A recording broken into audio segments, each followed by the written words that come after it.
Welcome, everybody. Welcome to the lock-in. It's Friday night. Delighted to be with you again for some stories, some sips, maybe a song, who knows. I'm delighted to sit here and drink some whiskies with you as we do every Friday and have done for the past, what is going on now, about 15 or 16 months. And I think we'll be continuing for a while yet, but delighted to be here.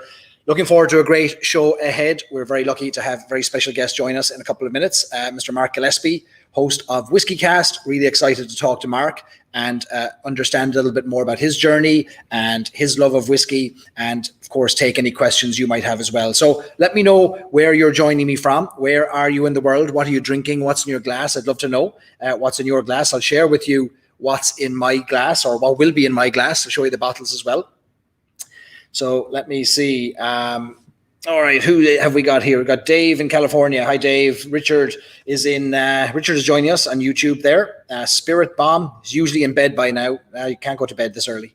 Lord Crump wants to hear Mark do some show tunes and a little crooning. See, it's already started. The demands on Mark's singing abilities have already started. He's going to love this. All right, so if you, what I would love for you to do tonight is if you could give this live stream a like, a comment, or a share. If you're enjoying the chat, if you're enjoying the crack, we'd love to have more people join us. Be sure to invite your friends along to our evening, but you're all very welcome to the lock-in. 3 whiskies tonight. Mark will be sipping along with me. We'll be sipping together. We'll be sipping on The Story, our Stories and Sips whiskey. Mark has a bottle of that. We'll be sipping on some Writer's Tears. I think Mark has the Redhead maybe. I've got Writer's Tears, the regular one there. We've also got an American whiskey for the first time, one of the first times, Uncle Nearest, 1856. We will be sipping on some American whiskey, and I'll be learning about the story of that brand, Uncle Nearest, as well. So Barton is joining us. Welcome, Barton, in North Carolina. Delighted to see you join us again. Scott Rogers joining us from Madison, Wisconsin, with an Uncle Nearest Old Fashioned. Great stuff. Off to a good start. Dahi is joining us from Spain with a drop of the Irishman. Good man. And Spirit Bomb has a rather damp Brighton on the south coast of the UK. Is there any other version of Brighton, apart from a very hot summer, I suppose, that you get? Hopefully it gets a bit better for you. Tyler is in Newark, Ohio, and Johnny McNally is sipping on The Story in Long Beach, New York. Before we bring our special guest in tonight and start on our sips and our stories and our chat, there are a few things to talk about in the world of Irish whiskey this week. I won't go into too much detail, but some great launches and announcements this week in the world of Irish whiskey. Dingle Distillery launched their continuously available core expression single malt, which is really exciting. For the first time, they have now a continuously available whiskey on the shelves, in addition to the batches that they'll release every year. So that's very exciting. You can find more details on that on storiesandsips.com/news. So we have a news section on Stories and Sips where you will be getting lots of Irish whiskey news over the coming weeks and months as more exciting things happen. And also today, Redbreast, of course, announced that they will be releasing a 4th Dream Cask, and they'll be doing that, opening up a ballot opening on Monday, where you can put your name in on the Birdhouse, which is their members website. Just Google the Birdhouse Redbreast, you'll find it. And that is a 29-year-old single pot still, exciting whiskey, and hopefully those of you who want to get your hands on it get the chance to do so. But you can find more details about that on storiesandsips.com on the news section as well. All right, lots of you have got Uncle Nearest, which is great to see. Plenty of you with Redbreast in hand. Peter Galbert says he's getting the story in 4 weeks' time. Interesting. It took a long time to get to you, but I'm glad that you're getting it as well. And Brian loves the Uncle Nearest story. Great. Well, without further ado, why don't we bring in our special guest this evening and start off with the chat and the crack. And please give us any questions that you have for our special guest, Mark Gillespie, tonight. Mark, thank you so much for joining us on the lock-in. Barry, thanks for having me. It's a pleasure to be with you. It's normally I'm listening to your voice when I'm driving, when I'm pottering about the house, I'm listening to your voice. I don't normally get to see you, chat with you. It's not normally a back and forth conversation. It's normally pretty one way. Well, it tends to work that way around here, although I'm not sure you should listen to WhiskyCast while driving. I have been known to put people to sleep. It hasn't worked on me yet. Good.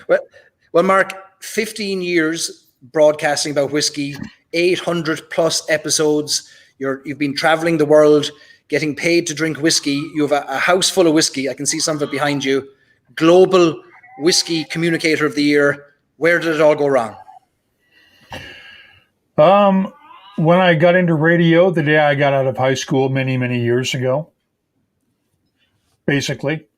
My father, when I was growing up, said that I would make a living with my mouth, and, well, he wasn't wrong. This was one of the few legal ways I could do it. I know from listening to your interviews in the past, hearing your journey from journalism in the non-whiskey world into journalism of a different sort, of the brown spirit variety. 15 years ago, that must have been a very different landscape, especially in the world of Irish whiskey. I know you cover the world of whiskey, but what a different world that was in Ireland 15 years ago. Yeah, there was basically Middleton, Bushmills, and Cooley. And that's all we had. We had a little bit of whiskey from Tullamore Dew from back in the day, the 1951, that the Andrews family still had. We had a few Tullamore Dew expressions that basically came from Middleton that were owned way back then by C&C. I mean, this was when Jack and Stephen Teeling were still in short pants running around their dad's distillery up at Cooley, causing trouble before they even got their own place. So, yeah, there wasn't much to talk about in Irish whiskey in 2005, and it has just exploded since then. So you've gone from receiving one press release a year from Ireland to probably one every hour now at this stage, I'd say. Yeah, and one other story we can add that you mentioned Dingle with their new permanent single malt release. I talked with Graham Cool today, the manager there, and they have applied now to County Kerry for planning approval to basically rebuild the entire distillery from the ground up. The tin shed has run out of room and needs to be expanded, and they need a proper visitor center if you've been to Dingle. So they hope to have approval in time to start early next year on basically shutting down for a short time and then rebuilding the entire distillery. That's great news, isn't it? I mean, when you think about where Irish whiskey was 10 years ago, and certainly when you started covering it, now that we have a very hard to reach distillery in a remote part of Ireland, pumping out some great whiskey, talking about expanding, building on, expanding capacity. It's a great sign for the whiskey world. Especially for their visitor center, because if you've been there, and I'm assuming you have, Barry, it's a shack, literally outside the distillery where you check in for tours. The shop is inside in a closet, essentially, that opens up behind the tasting room, and they have to turn away people because they get so much demand for tours that they can't handle it. So Graham told me that they figure if you've driven all the way to Dingle to see the distillery, you ought to get to see it. So they're going to spend the money, and he didn't have the exact amount, but admitted it was in the millions of euros to do the place up right. I noticed that they waited until the fungi, the dolphin, was gone, until the main attraction was gone from Dingle, to put money into investing in a new attraction, the distillery experience. Well, if they had charged everybody who wanted to see fungi €1 or $2 to see the dolphin, they might have been able to pay for the expansion. I always remember, of course. One of the things I loved about Dingle, I was there when I first got there years ago, and I was probably barely a teenager, and you go out on the boats to see the dolphin, to see fungi, and they're very clever, the Kerry fishermen and the Kerry tour boat operators. They won't take your money until the way home, and they'll only take your money if you've seen the dolphin. So there's already this good feeling as you go out into the boat. There are no fools in Kerry. Yep, nope, not at all. And we also ought to acknowledge that it's been almost a year now since Mary Ferreter passed down there, and she was the queen of Dingle. Of course, yeah. And great friend. Got to raise a glass in her honor. Absolutely, we do. A great friend to whiskey and to Dingle and to Ireland, and very sad time indeed. Mark, when you first started going to Ireland, pot still whiskey then there was barely a handful of pot still whiskies available. You probably had Green Spot, Redbreast 12-year-old. There wasn't much more on the market really at the time, was there? Not really. Not much more than that. I think there might have been something from Cooley, though I would be hard-pressed to name it. You had the Redbreast 12, you had Green Spot, which was only in Ireland, and pretty much only at the duty-free at Dublin Airport and the Mitchell & Sons shops. But that was pretty much it in terms of single pot still. And things just exploded in the last, really 12 years. It's incredible to watch it, and what great foresight they had in the distillery to to put down some great stocks and great barrels and great casks in preparation, and we're reaping the rewards of it now. I remember listening to one of your early episodes where you were walking around the distillery, you were getting a tour, and you were talking to Kevin O'Gorman long before he was master distiller, but Barry Crockett was there, and you were getting their thoughts on the whiskey landscape. And there wasn't a whole lot of talk of pot still whiskey at the time. They were excited about Jameson 12-year-old, and they were excited about Jameson Gold more than they were excited about pot still. Of course, the James name, the big money maker in the distillery.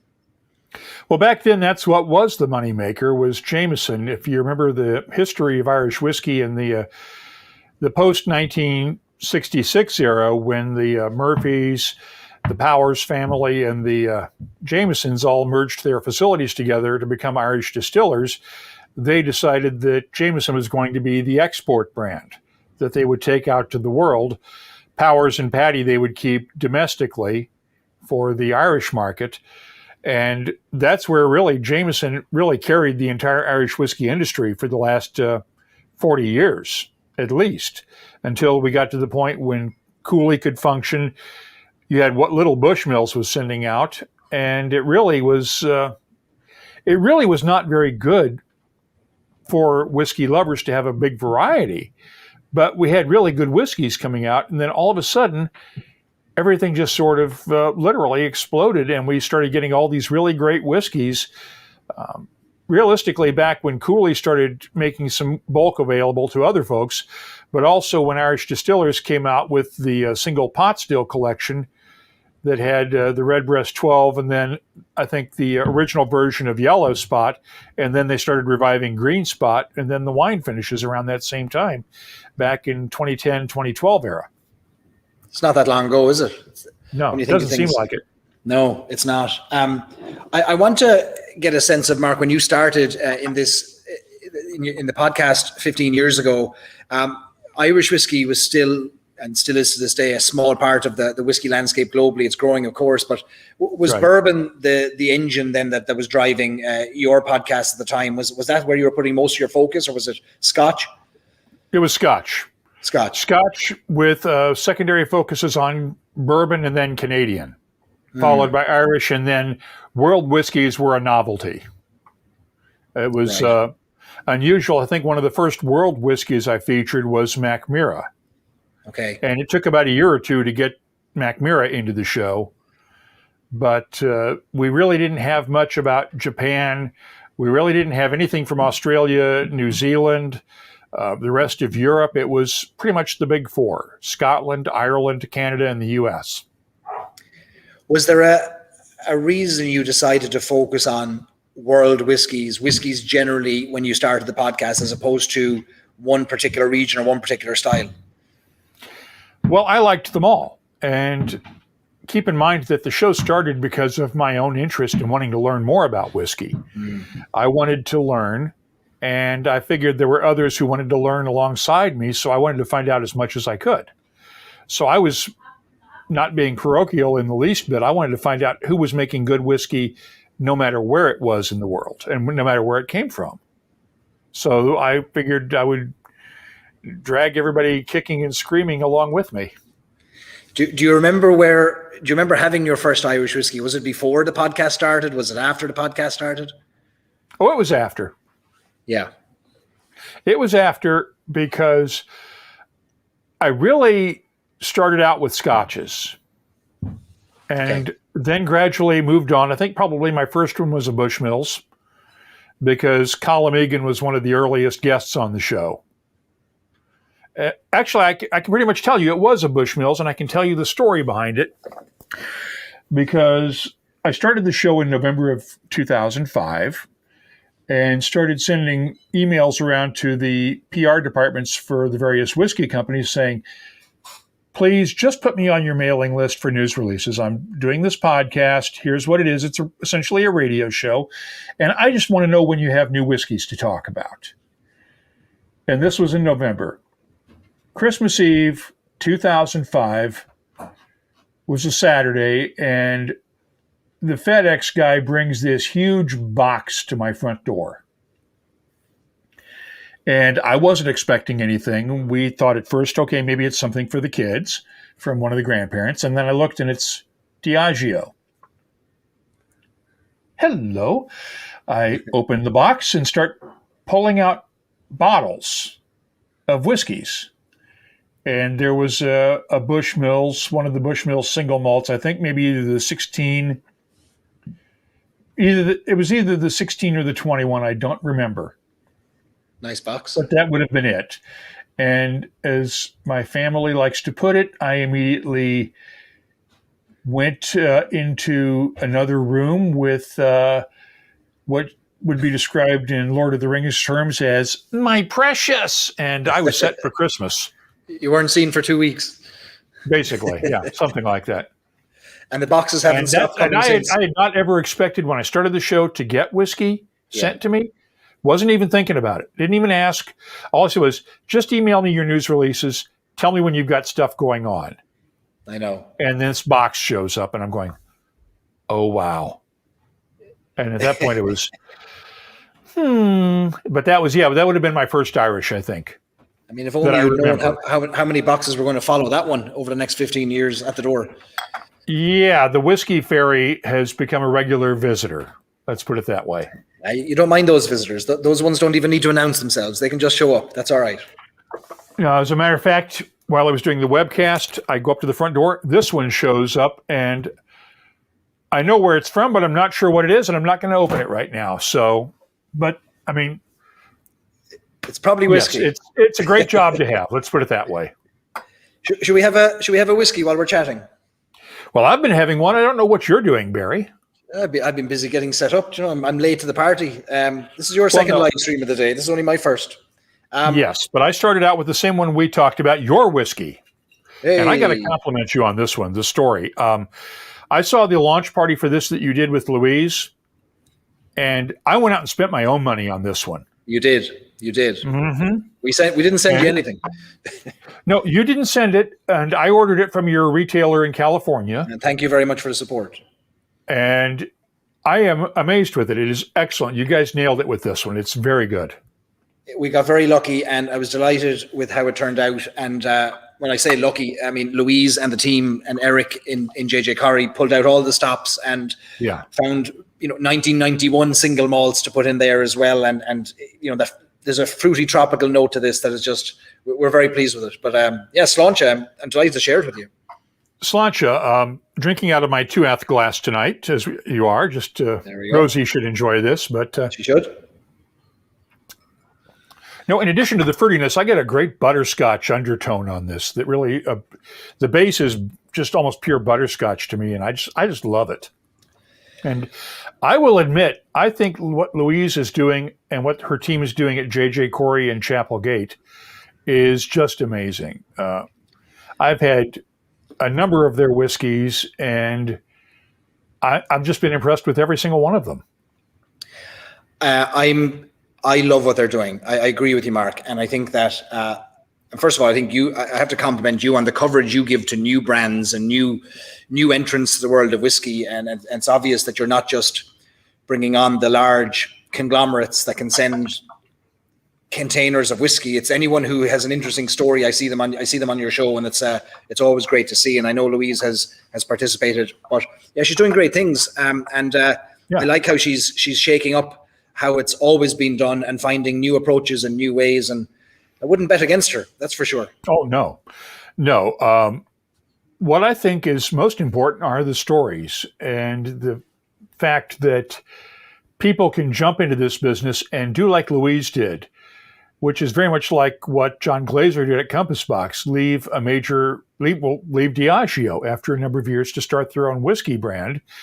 And the way Louise has been able to do it with integrity and really telling the story of the place that she and her family have had for years out in County Clare, I think it's just amazing. And the whiskeys are good. I've not had a bad one yet from Louise. So I love telling those stories. I don't want to just feature a lack of what somebody referred to in an email and a tweet the other day as the good old boys club over and over again. Yeah. I want to tell new stories. Yeah. And it's a different landscape today than it was 15 years ago, isn't it? I mean, in terms of how many new, excited, enthusiastic people are getting into the business and can do so without having to build a distillery, and they have they can source stocks in Ireland to fund or to build out a library of spirits like Louise has done.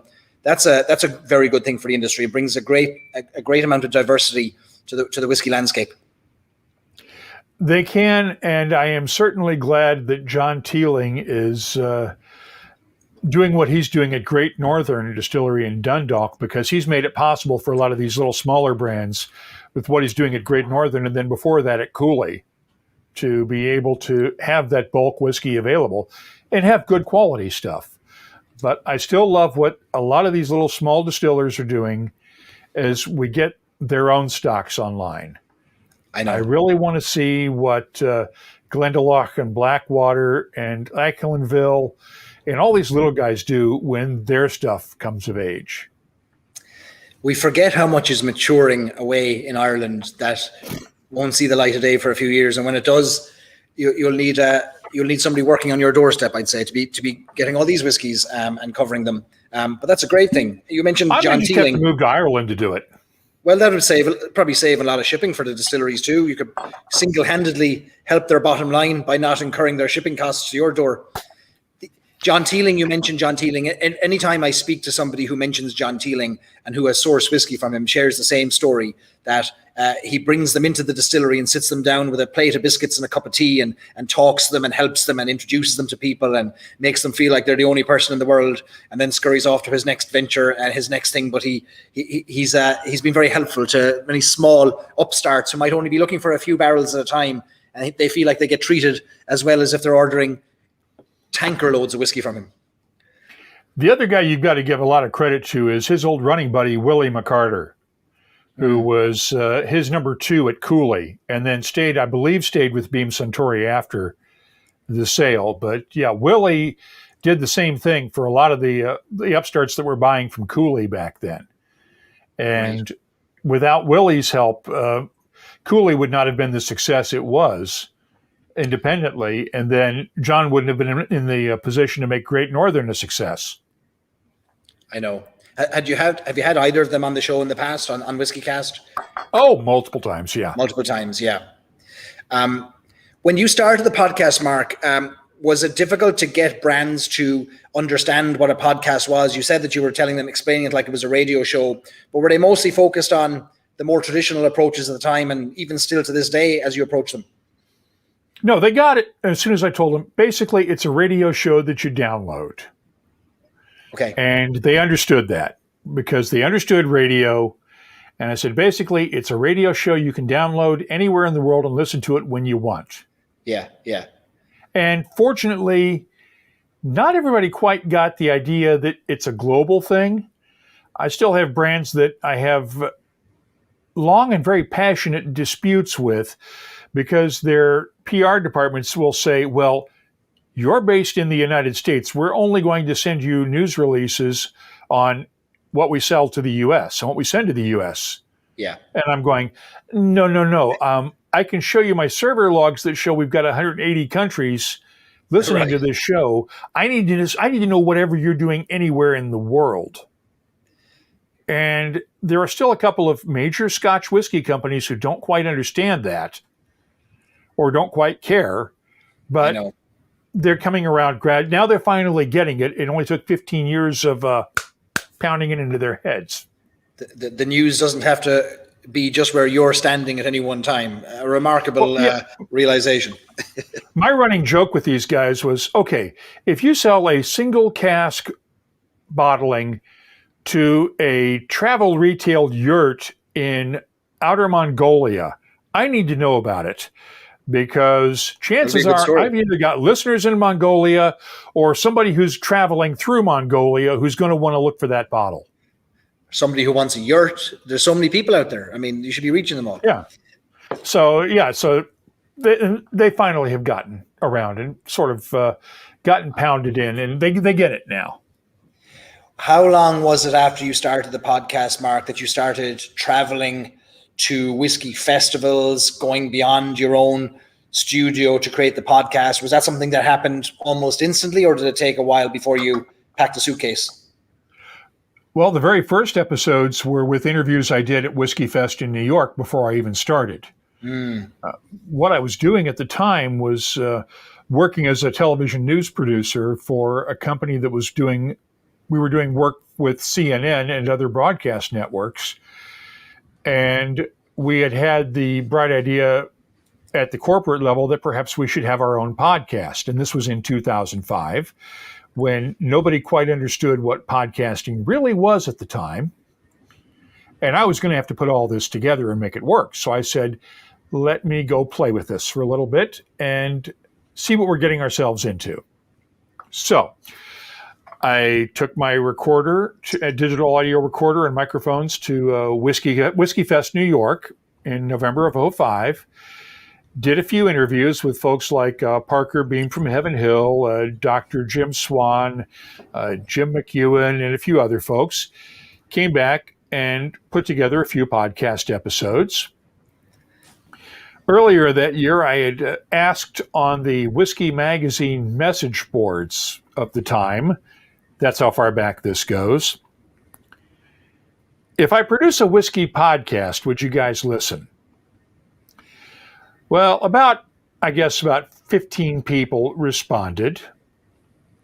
I may be off on the numbers slightly. One said yes, two said maybe, and the rest all said, what's a podcast?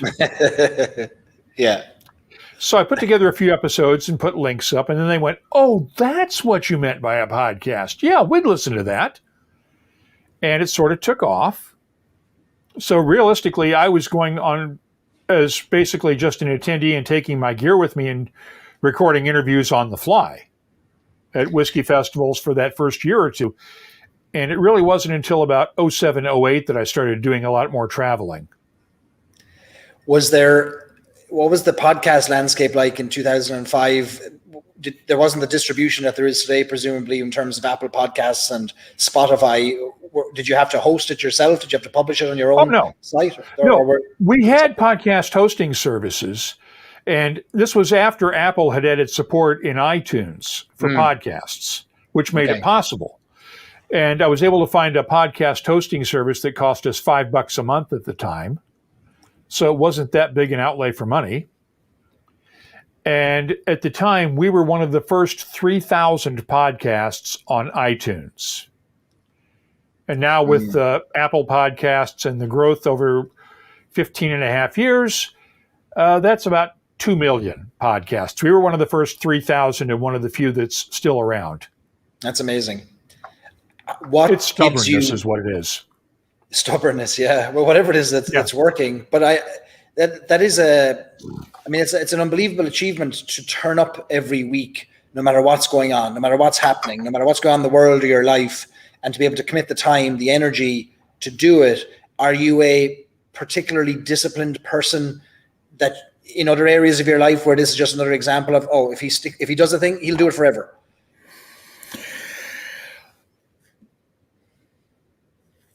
Next question. I'm kidding. Don't get to pass. I am disciplined to a point.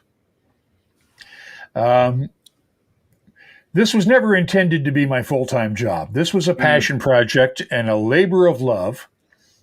Okay.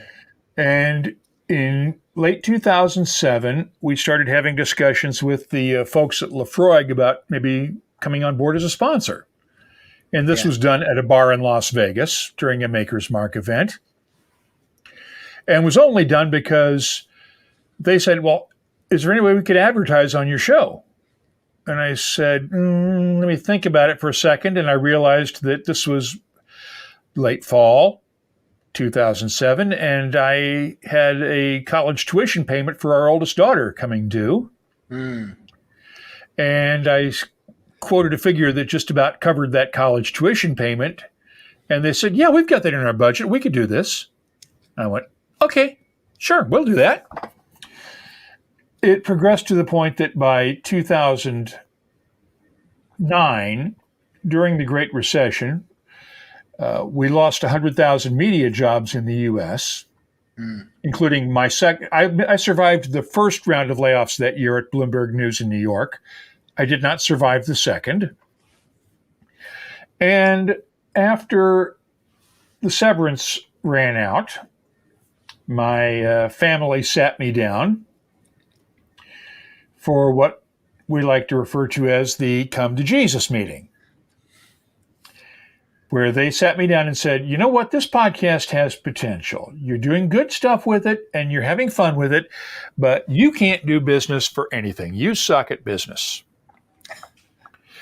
And we can't afford for you to suck at business anymore. You got to turn this over to Mom.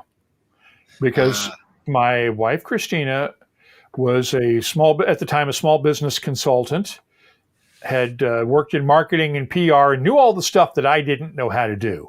Yeah. I was a content guy and a journalist. I was the guy that when the advertising sales folks would come into the newsroom, I was the one who would start doing integrity alert, salesman in the newsroom, stuff like that, just as a joke, and referring to these guys as time pimps. And so I had to switch gears and be able to start doing advertising sales for the show. I was not good at it. And what I learned was that if you can become less of a control freak and give up some control, you can actually succeed better than you thought you might otherwise. So I said, fine, I'll turn this all over to her.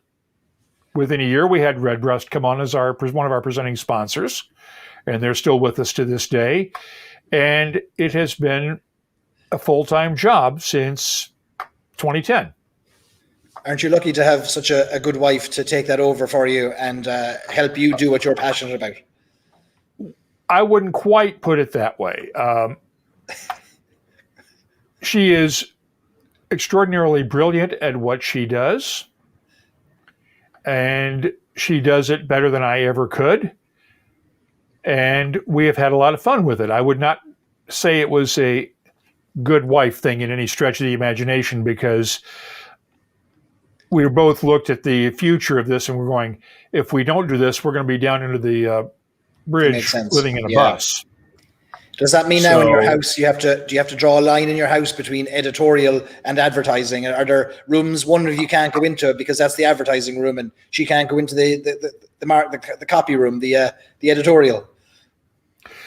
We have separate floors, but we can go between them.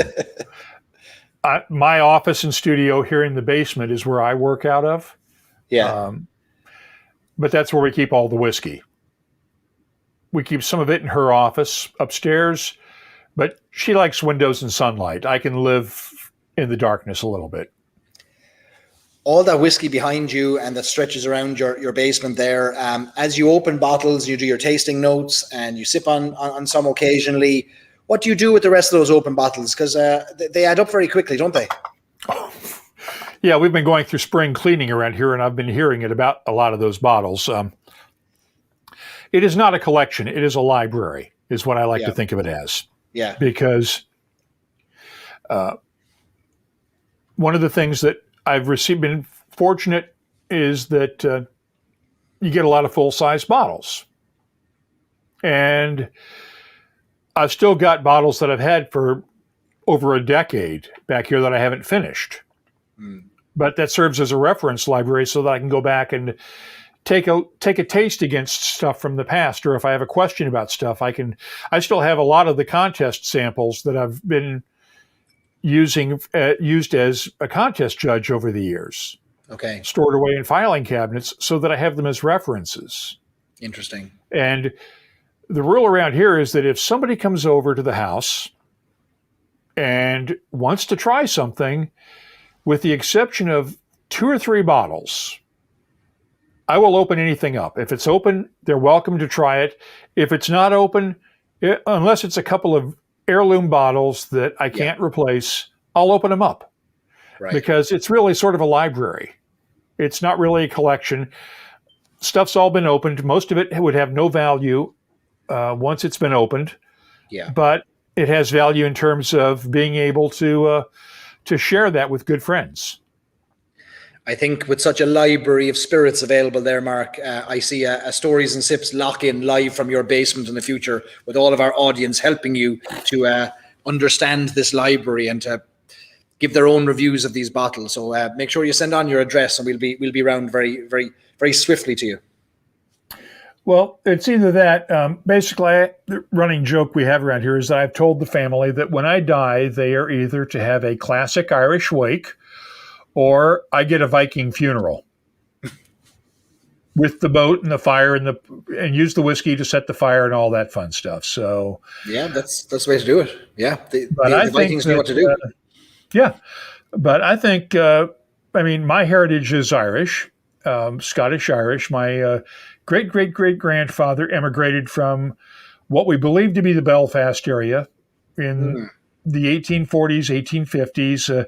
First census record we've been able to find shows 1860 when he settled in Indiana. Oh, how about that? So, but we know that he came from Ireland, but we believe he came from the Belfast area, but that's about as far back as I can go and as I can find. Do you have relatives in Indiana, or did he move on from there, Mark? Oh, no, that's where I'm from originally. Oh, you're from Indiana. Okay. I grew up in Indianapolis. Yeah, no, we're from there originally. That's where he arrived, and then generations stayed there. I see. Okay. Maybe he helped build the railroad, perhaps, heading west, as many Irish did, or did he find a different route? I think he was doing farming or something else, because this was southern Indiana. There wasn't much of a railroad back there. Lots of questions in the comments about the 2 or 3 rare bottles or heirloom bottles that you wouldn't open. Of course, whenever you mention something like that, sure, people's ears prick up. Have you got 1 or 2 bottles that you wouldn't open that you could talk about or show us? Give me just a second here. For sure. Everyone take a good look at the background there, Mark's shelves. Sorry, it's off camera. The one that will not get opened under any circumstances is an Enoch 12-year-old.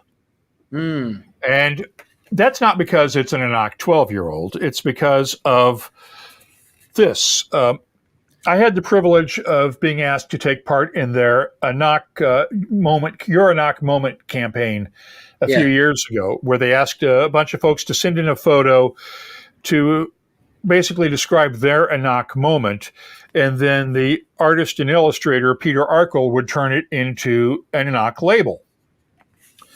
Well, the original photo I sent him was me holding my infant grandson, and they wouldn't allow that because it had an infant on there.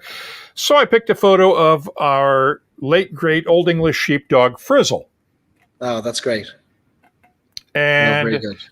They put this on there, and you can see it's the Mark Gillespie limited edition. And they did it for the bottle, too. Oh, that's great. Oh, so very nice. That is one bottle that I can't replace. I can always get another Enoch 12-year-old. I cannot replace that one bottle. That's special. Yeah. So as long as I have that, I mean, we lost Frizz a few years ago. But my feeling is as long as I have that bottle, then I've still got a little bit of her with me. That's nice. So whiskey is very... That was a picture that I took when I was laying on the hammock out in the backyard, and she would put her head up in my lap while I was laying in the hammock because she didn't want to jump up in there with me. But she would put her head up on my lap while I was in the hammock, and then Peter drew in the glass balanced on her, and the bottle balanced on her forehead and stuff. That's great. That's great. Great story.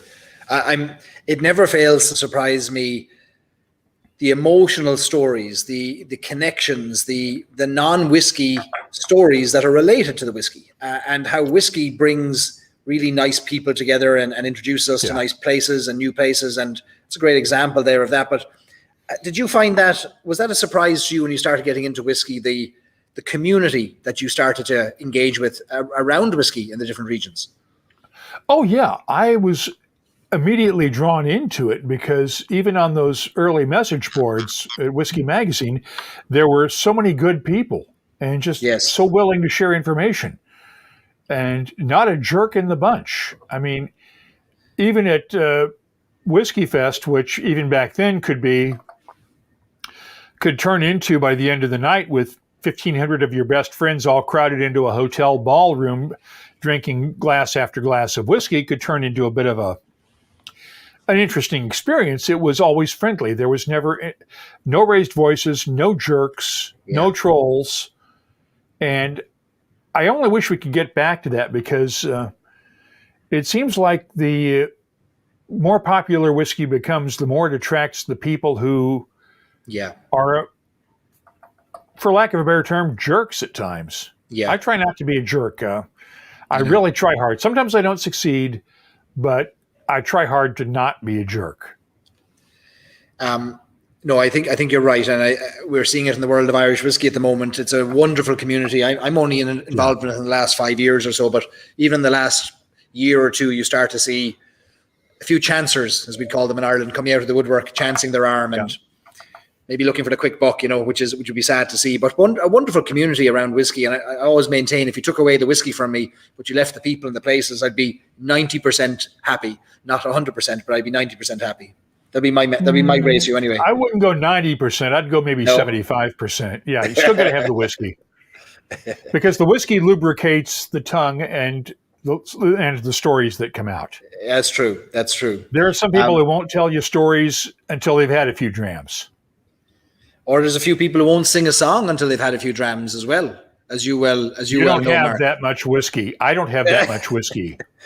Well, we had a comment here. Lord Crump on YouTube bought us a whiskey with a donation. He says, "I'm still stuck on the singing. I can't be the only one that wants to hear Mark do his best Tiny Tim impression and sing tiptoe through the tulips." Over to you, Mark. I don't Mark. have any helium, Crump. No. A very definitive no there. Not even we'll wait to see. No. I'm going to be completely bluntly honest with you. I do not sing. I am not allowed to sing around here. Never stopped us. The dog howls when I sing. Maybe the dog I go to church. I go to church and I try to sing, and people turn around and look, going, "Send that boy to confession. He's got to confess for something with a voice like that." We'll get something out of you. It mightn't be a song. We might get a toast out of you later on. We'll get something. We'll get a party piece. Okay. Juggling or something later. There's no. I can't juggle either. We'll see. You might be able to talk me into it, but all right. Say no more. The family's going to yell at me if I do. It's just not worth it. Sure, bring them down as well. We'll have a chat with them. We'll get them involved. Louise McGuan from JJ Corrie Chapelgate Whiskey Company is in the audience. She said, "No jerks, no trolls." That's right. And Louise, we're drinking your whiskey, our whiskey, the story. So sláinte. Thanks for all your help on that. Mark, did you ever review the story for your tasting notes? I think I did a few weeks ago and loved it. I would have to go back. Let me. Hang on, I looked on the site. I couldn't find a record of it. I'm still behind on posting notes. I'm a couple of months behind on posting, but it would have been on the podcast. But let me just go back through here. In the book, The Great Book of Life. We've got audience members saying, yes, he definitely reviewed it. They heard it, yeah. Here we go. I reviewed it back in April on the show and scored it 93 points. Nose, straw, butterscotch, brown sugar, and caramel. The taste had subtle baking spices, butterscotch, caramel, honey, and a hint of coconut. The finish, lingering spices, dried fruits, caramel, and butterscotch with an excellent balance. A score of 93. Oh, very good. I'm delighted. And I have to get that up I have to get these scores. I need to spend about 3 or 4 days and just updating tasting notes on the website. Well, thank you for reviewing that. Much appreciated, and thank you for the support in purchasing a bottle. That was very. I loved very well, the story behind it. So, yeah, it was a great story and a great journey to get it to where we got it into the bottle in a very short space of time. You mentioned trying to get through that backlog of notes. How do you balance all the information you're trying to both ingest and then turn into content? You're now doing between the live stream that you do and the podcast. I mean, you're probably working twice as much as you did pre-COVID, but you're not traveling as much. Does it all balance out? Are you able to balance it? Yeah, because the live stream essentially is one day. Once I've got that set up and get the guests booked for it, hopefully at least a week or two ahead of time. Yeah. Fridays, it's fairly simple to get that done. The podcast takes a couple of 3 days to produce, plus the news during the week and just keeping things updated. And realistically, I try to take at least one full day off during the week just to do stuff around the house, work out in the yard and stuff like that. It doesn't always happen. And I'm looking over at my tasting table, which is off to my right, your left on the camera, and I've got a bunch of whiskeys I need to taste, frankly. I could sit down for about 2 full weeks and maybe get caught up just doing tastings. I know. Well, how do you, with so many whiskeys then, and maybe an important question to discuss is this, you spend your life around whiskey. It's your job. It's now, it became your job quite a few years ago and your full-time focus. Right. How do you balance the responsible consumption of alcohol? It's something that maybe a lot of people might be wondering, especially after COVID, and we're all around more whiskeys and spirits than we've ever been, and maybe more reason to drink them. But it's a challenge for some. How do you balance it, Mark? I balance it very carefully. I generally try to never really have more than 3 or 4 in a night when I'm sitting down doing tastings, because when I'm tasting, it's maybe that much in the glass, if any, and I'm not above doing sip and spits. Right. Just if I've got several to taste, I try to be responsible about it, because it would be, if it were ever to become a problem, that would be at the end of the career, and the show would end. And so I have to be very careful about it.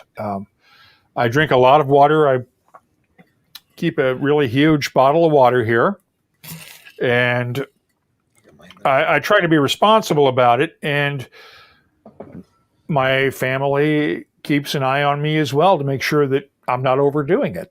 Do I occasionally overdo it and wind up with a headache the next morning? Yeah. But I try not to make that happen, and I try to be responsible about it. For instance, in between I had about 45 minutes in between the end of my live stream tonight and joining you. I made sure I got some dinner and drank a lot of water.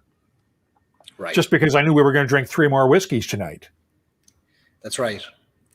Yeah. The other advantage I have is that I'm here at home. I'm not doing this at a bar. I'm not going out where I have to worry about driving or getting home. So, I mean, the one thing I could say is that you will never see me put myself in a position where drinking and driving is an option. Right. For that reason, I very rarely ever order a whiskey when I'm at a bar, unless I'm traveling and staying at the hotel bar, staying at the hotel, for instance, and maybe having a drink at the bar. Yeah. Just because I'm not going to put myself in that position. I've been a journalist too many years. I've covered more than my share of DUI accidents. Not going to let that happen. Well, it's good to have those little checks and balances for yourself to know what you will and won't do, especially when you're surrounded by it so much. I'm seeing Brian's comment here. Sip and spits, say it ain't so. Yeah, it's so, Brian. I mean, you can do only so much of this without doing damage to yourself. You've got to be responsible. If you're not responsible, you're not going to last in this business very long. Were you worried or concerned, Mark, with the side effects potentially of COVID when you saw people losing their taste and their smell? Was that a big hell fight? Yes. Yeah. Oh, yeah. I still carry I wear a mask except when I'm outside walking the dog. If I'm anywhere with somebody I don't know, or even if somebody comes over to pet the dog when I'm walking the dog, I'll throw the mask on. I've been vaccinated. The last thing in the world I want is to get COVID, because I know people in the industry who have had it and who suffered that loss of smell and taste, and were really worried that they might not get it back ever. I don't want to put myself in that position. Yeah, that would be awful, wouldn't it? I mean, and I see you being quite vocal and vociferous in your enforcement of masks on Twitter as well, and kudos to you for doing that. Well, there's a hashtag MTFU. You know what it means, gang. Do it until we really don't have to do it anymore. Even though I've been vaccinated, I'm still going to wear a mask just because I don't want to get sick. I don't want you to get sick. And I'm still seeing a lot of these breakthrough infections of people who've been vaccinated. Yep. I'll drink to that. Small price to pay. It's just not worth it. No, not at all. I don't mind being locked down. I don't mind wearing a mask and taking all the precautions if it means we can speed up actually being able to get back to normal. Absolutely. Poor Stacey there in Ohio. Her taste still hasn't totally recovered.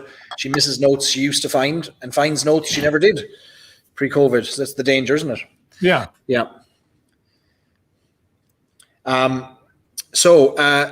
Okay, so that is there from Stacey. I'm curious. So when the world does open up, Mark, and it's showing signs of certainly in our part of the world of us being able to do a little bit more travel and a little bit more engaging with people, will you get back to the level of travel you did before, or has this changed you and your approach to what you do?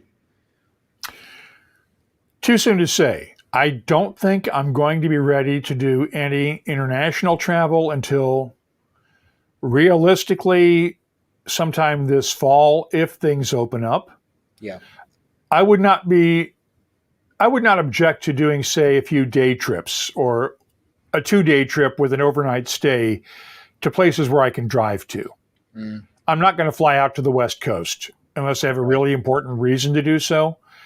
Yeah. And I've been sort of looking at the whiskey show in London, end of September, first weekend of October, as sort of my timeline for when I might be willing to start traveling again if things continue on the pace they are. Okay. At that point, then I'd be willing to consider it. But as of right now, this summer, I figure I'm going to stay fairly close to home. I wanted to give everybody a chance to start to open up and to see how things go before I put myself on the line. How have your family coped with your continuous presence in the house over the last year and a bit? Well, my daughter and son-in-law and grandson moved out.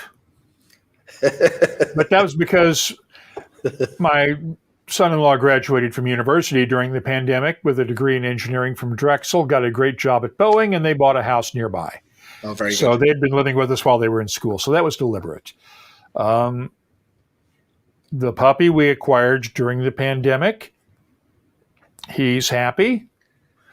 I will not presume to ever speak for Christina on how she thinks we've been coping with the pandemic.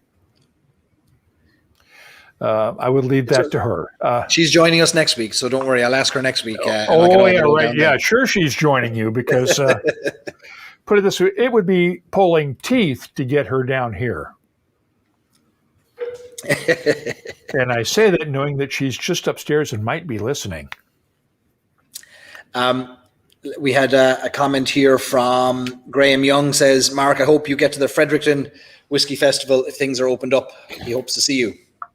Graham, I hope to see you too. I am really hoping that Frank and Jackie and Pierre and the entire crew get to open up Fredericton, because that is one of my favorite festivals of the year each year.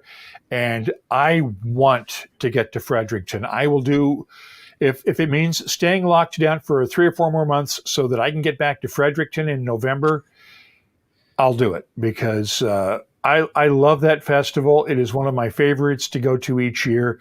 And I hope I can see you there so we can share a dram together, Graham. Is the traveling something that you really enjoyed then? I mean, there's the pros and cons of travel. The travel itself is not the best part. It's when you get there and you meet the people is the most fun. But did you enjoy that whole, both the traveling and the experience? That was something that appealed to you? I really had no problem with the travel part of it, because living here on the U.S. East Coast, I live basically 15 minutes from Philadelphia International Airport. And from here, I could get to any place. I could get to Dublin in 6 hours, quick overnight flight, get to London, get to Edinburgh, get to wherever I needed to go to in Europe fairly quickly, get to the West Coast in about the same amount of time, 5-hour flight. And I got used to it. It really wasn't that bad. I mean, there were times when I would spend half the month on the road. So it really didn't bother me to do that. You were like a baseball team. Yeah, essentially because I had everything down to a science on what I was going to carry with me and what went on each trip and how to basically manage it. And it was a case of throwing stuff in the bag the night before and going to the airport and racking up the frequent flyer miles. You didn't have to you didn't have to cash them in for whiskey. You had enough whiskey in the house. You could use your frequent flyer miles for other things. Yeah.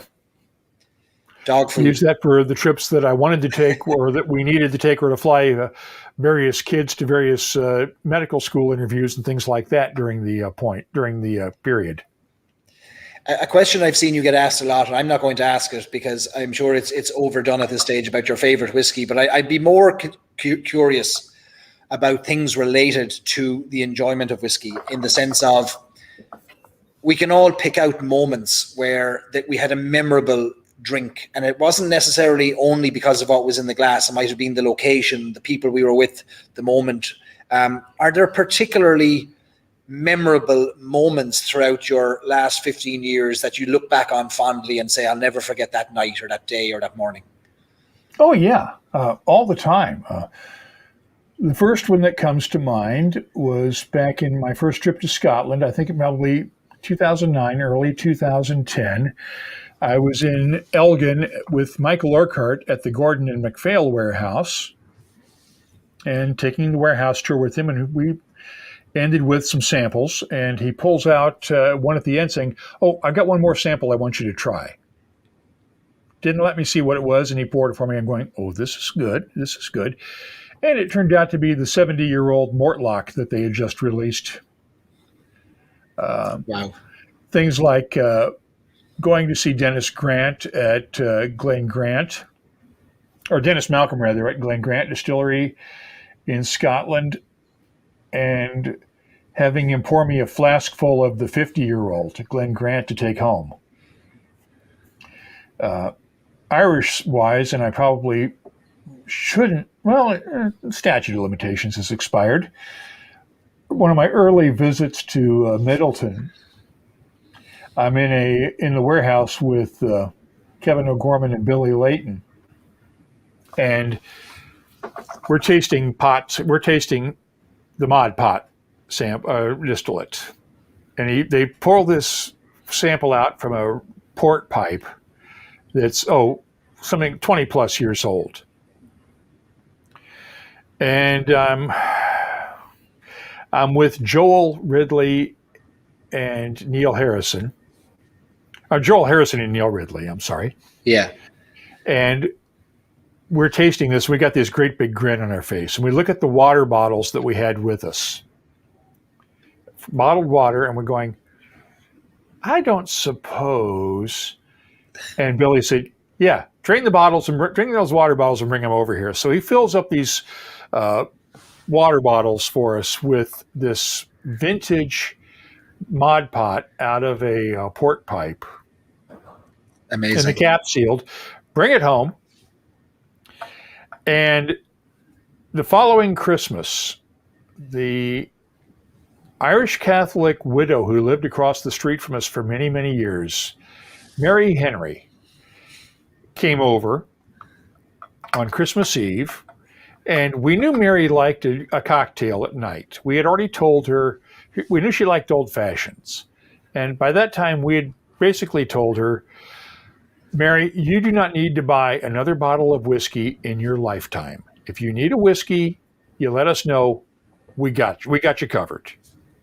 We'll bring your bottle over for you. Yeah.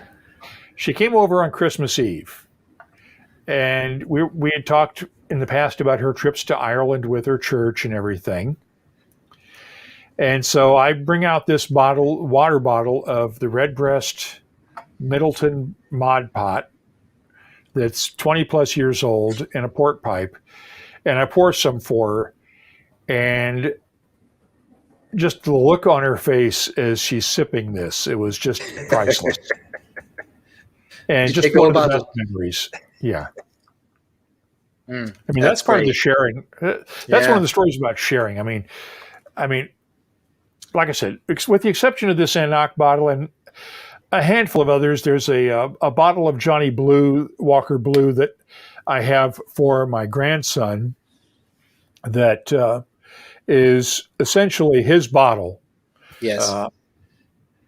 Before he was born, in September of 2012, I was at a Johnny Walker Blue Label Father's Day event that summer, and they were doing bottle engravings, and I knew he was on the way. I knew it was going to be a boy, and I knew his name was going to be Hunter.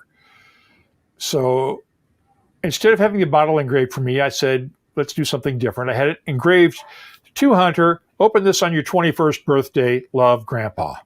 Oh, That's his bottle. I can't That's open nice. that. I'm not going to open it. no. And no. I think that's over at his house now, with his mom and dad keeping custody of it for him. That's nice. But I just Yeah, hope I'm it's here to lovely. enjoy it with him. And how old is he now? He's 8 now. 8 now. Okay. Yes, may you And be I around. keep joking. I should have asked our friends at Irish Distillers. I should have said one of these years, I said, we'll take payment in a cask of Redbreast or something like that. One of these dream cask things. Just There you give me go. a cask of it to bottle. We never did that, and I probably should have. I'm joking, of course, but Billy Lighton, if you're listening there, stop the checks. Send a cask instead. no. The checks are important. Speaking of casks, do you see much interest in private ownership of casks throughout your travels now? Is there in Ireland, it's being used, of course, cask programs to help fund the keeping the lights on distilleries while they mature their stock. Scotland, United States, and further afield, same thing you're seeing? Yeah, everybody wants to own a cask. Yeah.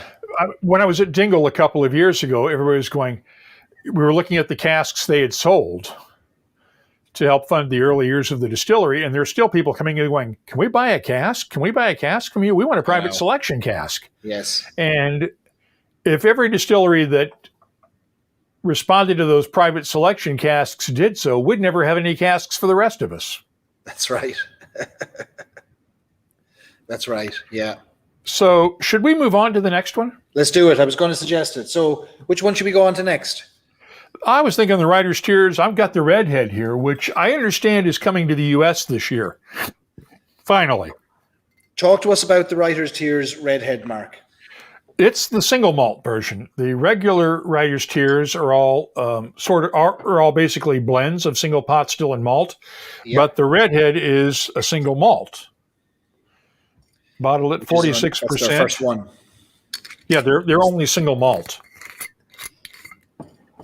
And I've been banging on Bernard Walsh and his pals for the last several years, going, we got to get this into the U.S. I love what they're doing with their rebrand. We don't have enough supply of it. You know, let's talk. Well, let's maybe get a bit of it in our belly first. Sláinte, cheers. Sláinte. Got a drop of my Writer's Tears regular here.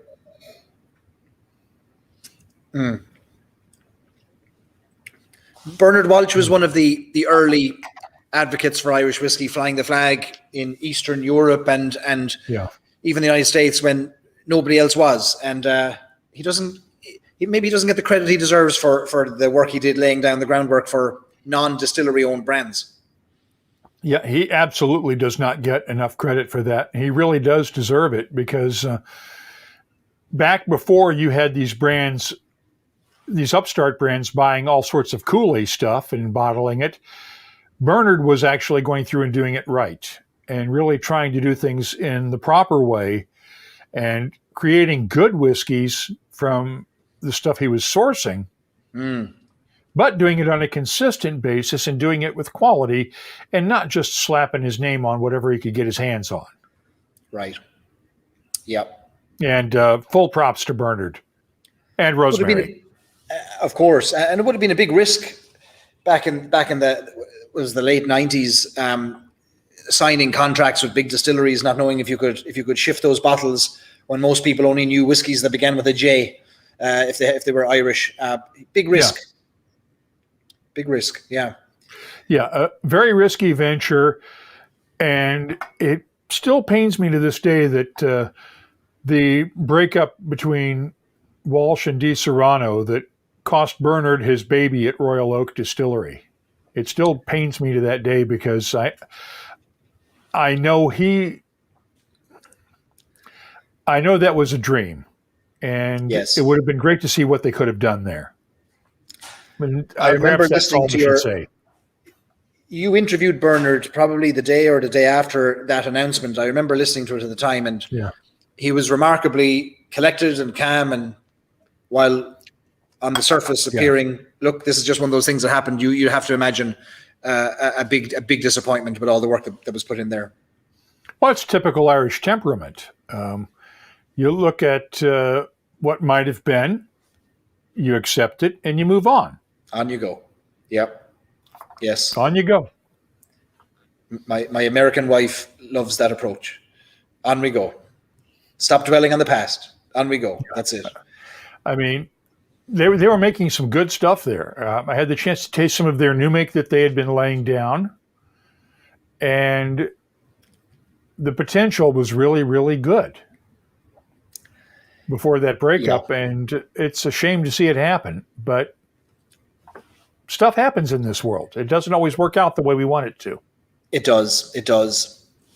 When I remember it took me a while to get into Writer's Tears. I couldn't, because I wasn't used to drinking this unusual blend, which was single pot still and single malt. And when I first started drinking Irish whiskey, my palate wasn't fully ready for it. It took me a while to fully appreciate this unusual blend.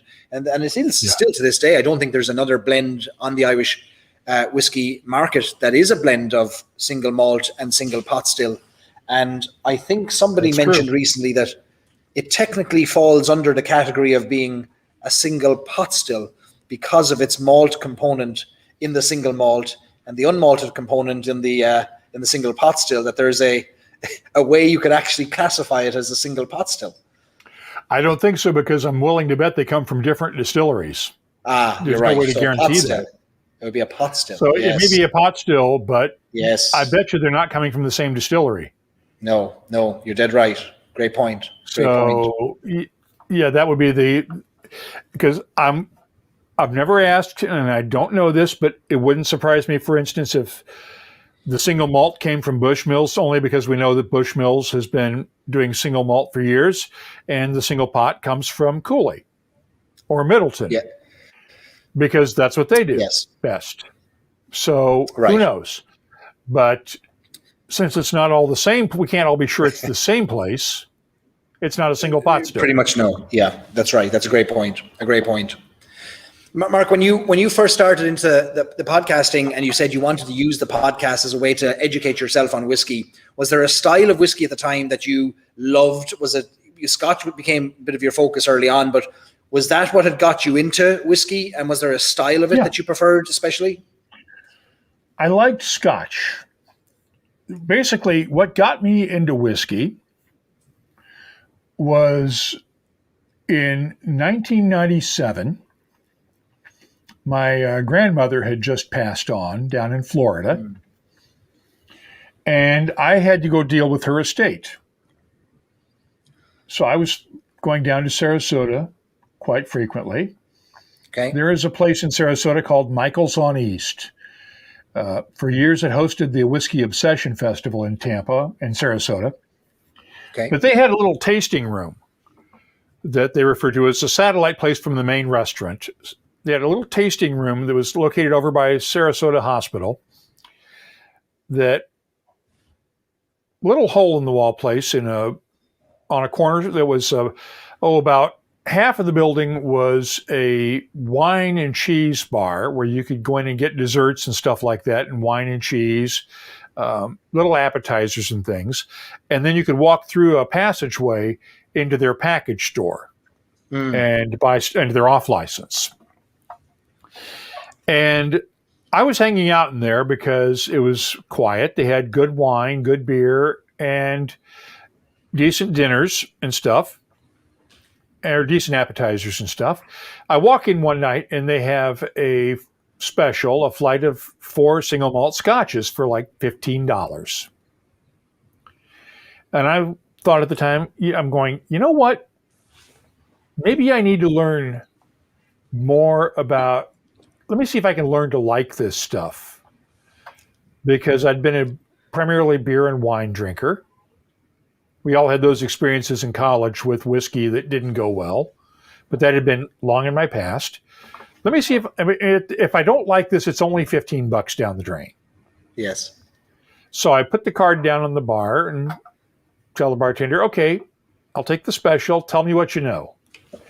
And he pours 4 whiskeys from different regions of Scotland. And one was an Islay, one was a Speyside, there was a Highland, and there was a Lowland. And I could not tell you which is which. Or I could not tell you which ones they were, rather. Yes. Because he didn't tell me. But I could instantly pick up the differences between the regions when I tasted them. Mm. And the light went on and I said, I could learn to like this. And so this was when we were living up in Alaska. Yes.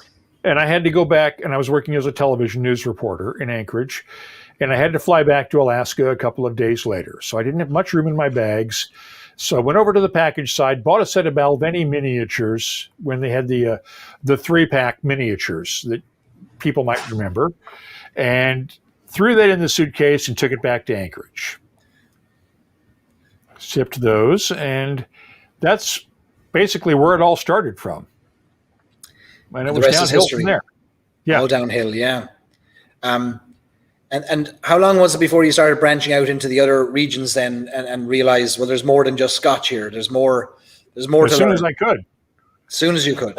As soon as I could, because I said, okay, I like this. Let's just start gradually getting into it.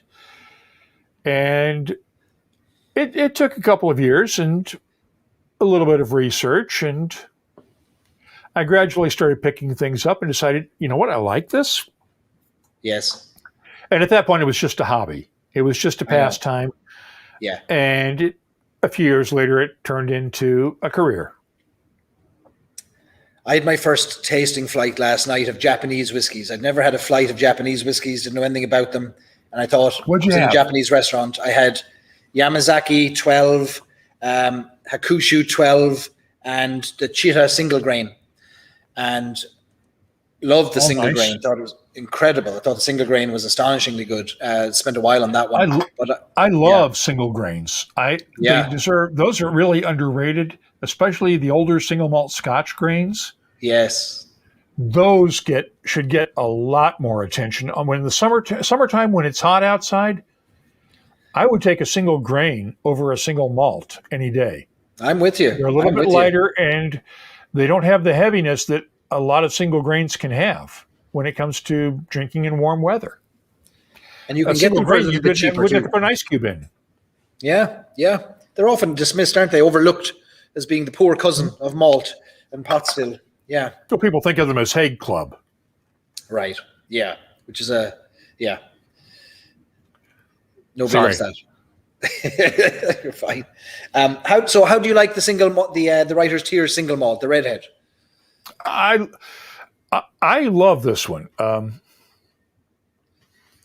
I have been a fan of the Redhead for ages. Whenever I go to Scotland, when I go to Ireland, I have to bring a bottle of it back because for some reason they don't last very long around here when my family gets a hold of them. Mm. Yeah. Christina and the girls have taken a liking to Redhead.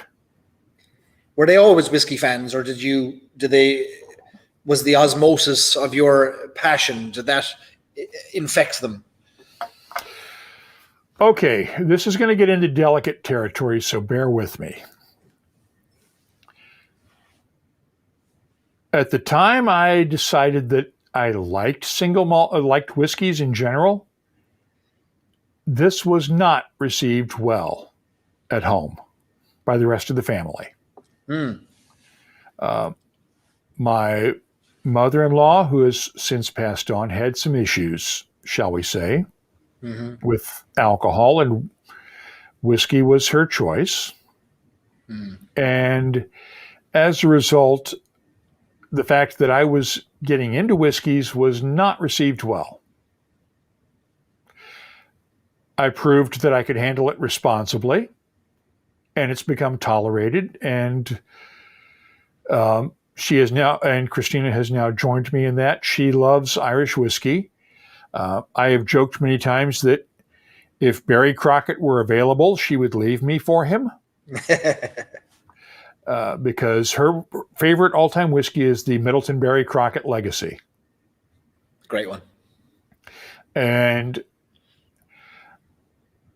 so I would leave it at that, except that our youngest daughter, Tessa, has been to a couple of Redbreast tastings with me, and last year, right before the pandemic started, I was committed to being in Christchurch, New Zealand for Dramfest, which is put on by Whiskey Galore every other year. And that was when Redbreast unveiled their, I think it was one of the 28-year-olds. It was one of the, it wasn't the Dream Cask, but it was the 27, wasn't it? The Redbreast 27. The 27, yes. The 27, that's it. They unveiled that in Ireland. Christina wound up going over to represent the show and do interviews over there. Tessa wound up going with her for a mother-daughter trip while I was in New Zealand. Nice. And when Tessa turned 21 several years ago, the first thing she did was go to a liquor store in Boston where she was attending college. She bought a bottle of Redbreast 12-year-old with her own money, not our money, her own money that she had earned. And they had 2 other bottles on the shelf, and within 20 minutes, she had 2 other people buying the Redbreast 12-year-old.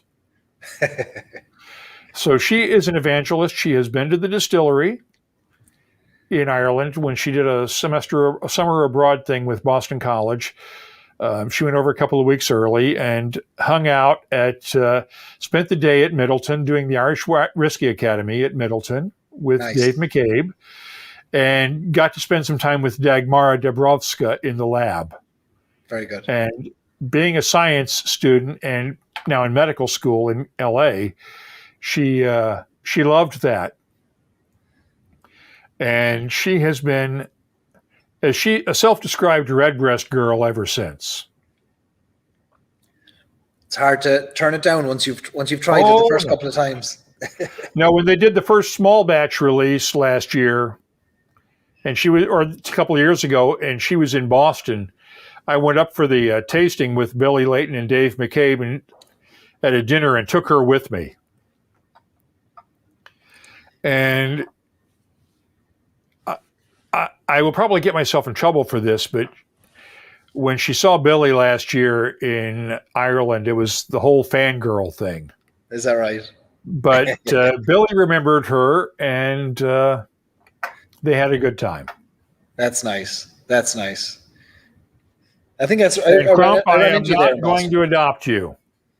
He wants to be adopted. Not going to happen, Crump. The only thing I'm adopting right now is dogs, and no. Mark, on the topic of single grains, before we move on from that, there's just a few questions people have. We had Jonathan Egan from Egan's Irish Whiskey on the show a few weeks ago, and we sampled some of his Egan single grain, and I thought it was a wonderful, wonderful drop of whiskey. Steve Smathers in Colorado, curious, would you have a favorite single grain whiskey, maybe from any region? Hard to say because I haven't tasted them all. Yeah. I will very rarely ever say a favorite for anything because there are so many that I've not tasted. What about the ones you have tasted, you diplomatic person, you? I am partial to, say, 45-year-old single grains from, say, north of Scotland distillery, North British distilleries, places like that were... I've had a couple of Scott's selections from up there. I've got looking over at the sample basket I found of stuff I found during spring cleaning around here. I found a sample of 45-year-old Invergordon single grain that I hadn't tasted yet, things like that. Those would be my favorites, but even that Egan single grain, I really enjoyed that one. Yeah. I mean, I'm easy to please. My tastes are simple, and on a hot summer day, I can sit out in the backyard with a glass of a simple single grain, Yes. not even put an ice cube in it, just maybe a little bit of cold water and enjoy that. And be happy. Yeah, be happy, yeah. Watching the dog leaping through hoops and jumping around. And you've been watching the right Instagram feed there. Yeah. Lots of people, fans in the community here in the comments of the dog. Graham Fraser, loving the stories and sharing the sips here tonight. Thanks, Graham. Alan Reynolds says, oh, typical core release stuff then, 45-year-old that you found. Hey. Sorry. Let me see. What else have we got here? Okay. Why don't we talk about the next whiskey, Mark? Sure. Uncle Nearest. So yeah, okay. So we were chatting back and forth about what we should drink tonight, and we came up with this.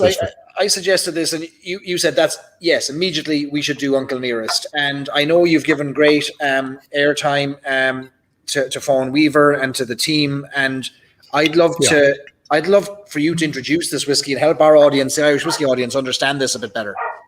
Okay. If you wouldn't mind. Uncle Nearest gets its name from Nathan Nearest Green. And what you need to know about Nathan Green is that back in the days before the Civil War, he was an enslaved black man.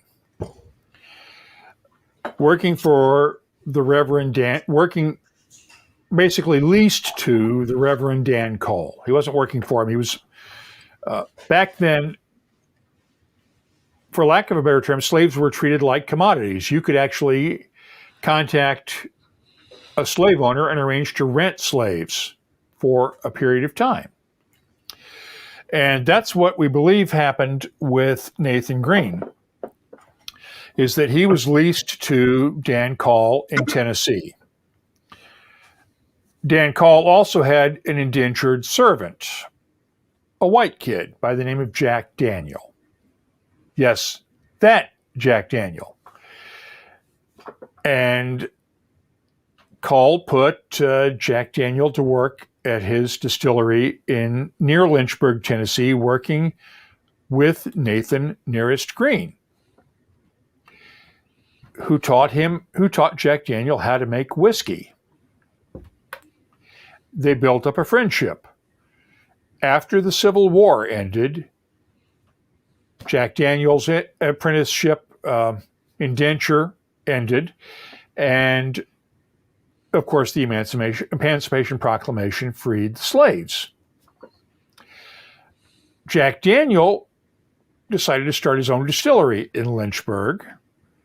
He hires Nearest Green, not as a slave, but as a fully paid distiller, and Nearest Green's sons, to make whiskey.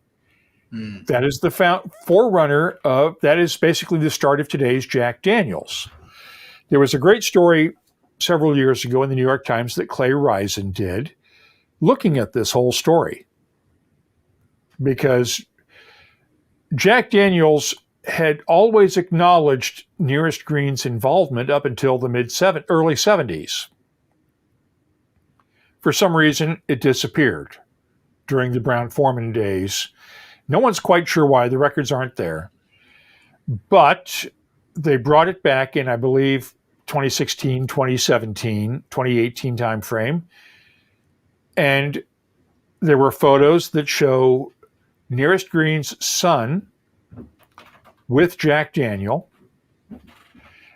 at the distillery in Lynchburg. They brought it back, and they brought that story around. Now, Fawn Weaver, who I have described many times and to her face as Hurricane Fawn, she is a force of nature. She is literally a bundle of energy in about a 5'1" body with about 6'10" of energy. She picks up on Clay's story and says, we got to do something with this. Now, she lives out in Los Angeles. Her husband is an executive at one of the movie studios, but she goes out to Tennessee and starts doing research and pulling up historical documents. And she pulls this whole story together. Then she goes to Nearest Green's family. Now, the cool thing is that ever since that original day when Jack Daniels got started, there has been a descendant of Nearest Green working at the Jack Daniel distillery to this day. Wow. To this very day, there has always been at least one of his descendants working at the distillery. Chills. And Fawn talked with the family, and they decided to put together the Uncle Nearest whiskey brand. She pulls together some investors, and what they decided to do was devote part of the sales from Uncle Nearest to create the Nearest Green Foundation, which essentially pays for full ride scholarships for any of Nearest Green's descendants to go to college. It's amazing. And there are descendants generations into the future today that can trace their lineage back to Nearest Green that are going to college now because of the revenue from the Nearest Green scholarships. That's from amazing. that fund. And what's even better, what's even cooler, is that Queen Victoria is a great-great-granddaughter of Nearest Green. She retired a couple of years ago after 31 years working for the FBI and the Department of Justice. And Queen V, as Fawn likes to call her, has a pretty good BS detector on her. Well, she's also got a really good nose, turns out, because they started one of these series of Uncle Nearest whiskeys that was going to be curated by a different family member each time. Victoria got to go first, and she turned out to have such a good nose for blending whiskey that she became the master blender for Uncle Nearest. And I kid you not, she does it to this day. That's a couple amazing. Years later. I met her last year, right before the pandemic. We were in Seattle. She was doing an Uncle Nearest event in Seattle, and I was out there for the World Whiskey Forum. We sat down and talked and chatted and got on real well, and had her on the webcast a couple months ago. Just a sweetheart. And they are now trying to figure out who in the family is going to be her designated heir apparent. Wow, who they're going to teach up to become a master blender at some point. Because what a story. They want to keep this thing going. And the whiskey has all been distilled for Uncle Nearest by a distillery in Tennessee. They've started building their own campus. Fawn acquired a horse farm near Lynchburg, not in Lynchburg, but outside of Lynchburg, between Lynchburg and Nashville. The distillery is, I can't say pretty much done because I haven't talked to Fawn in a couple of months, but the plan was to open the distillery part later this summer. They were going to open the visitor center last year. COVID screwed that up.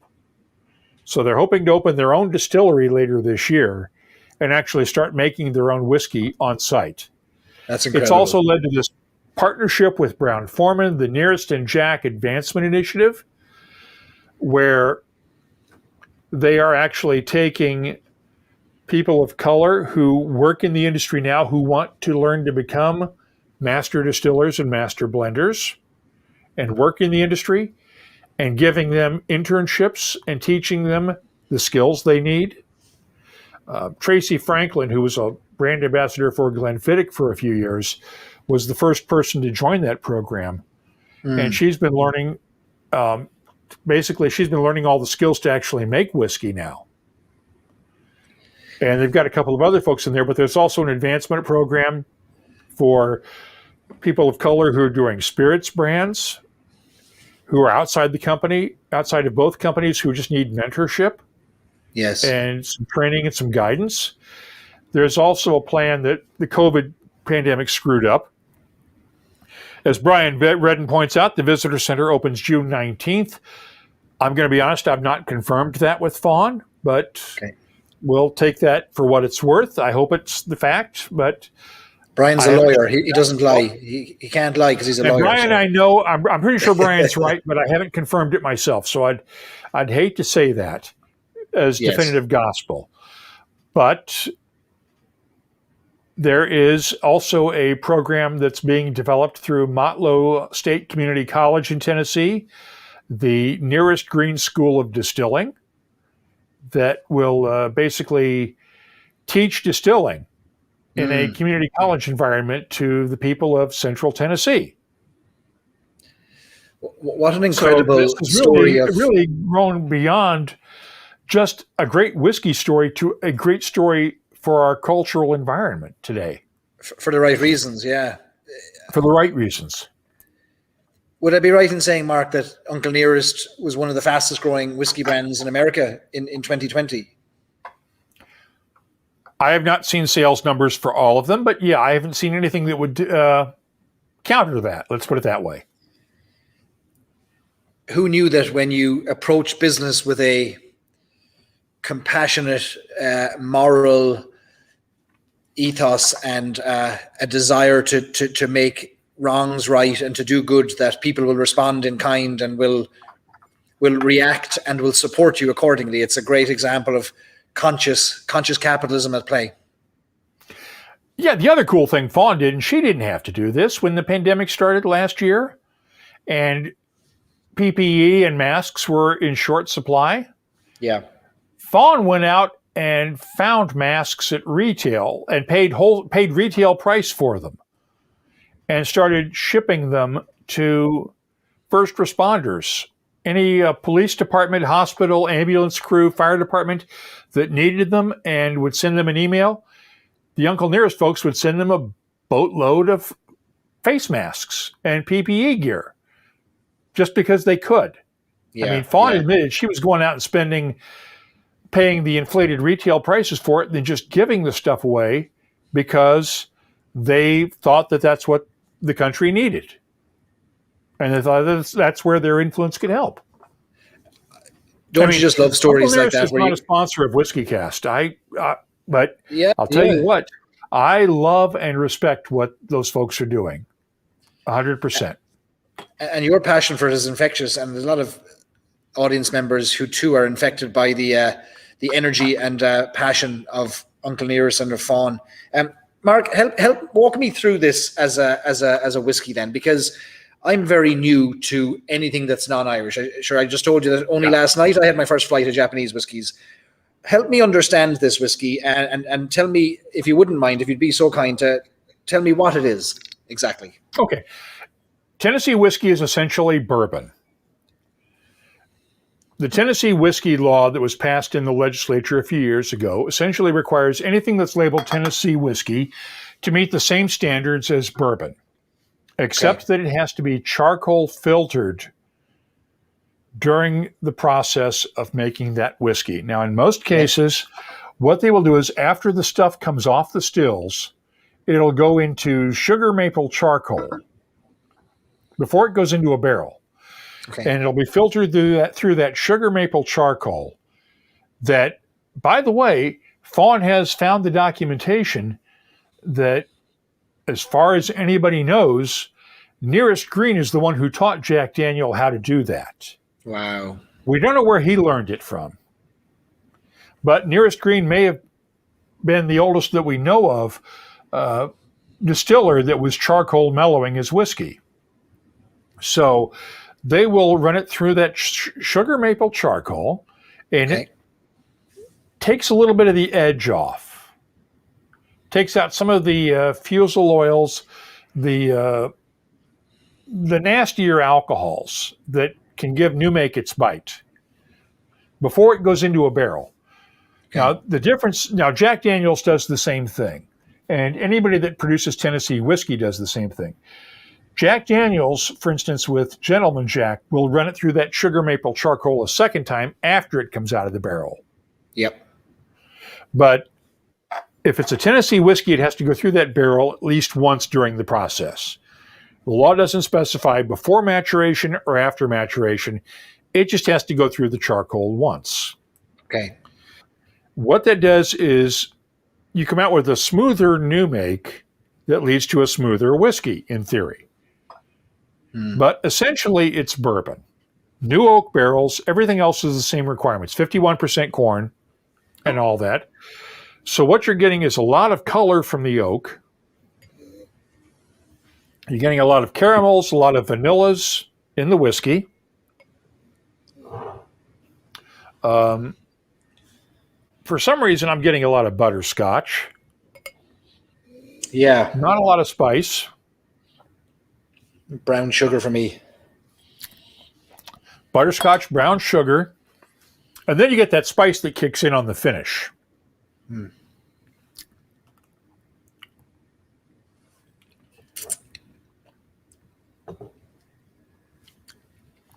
get that pepperiness that kicks in from the middle of your tongue on the way back. You getting that now? Yeah, I am.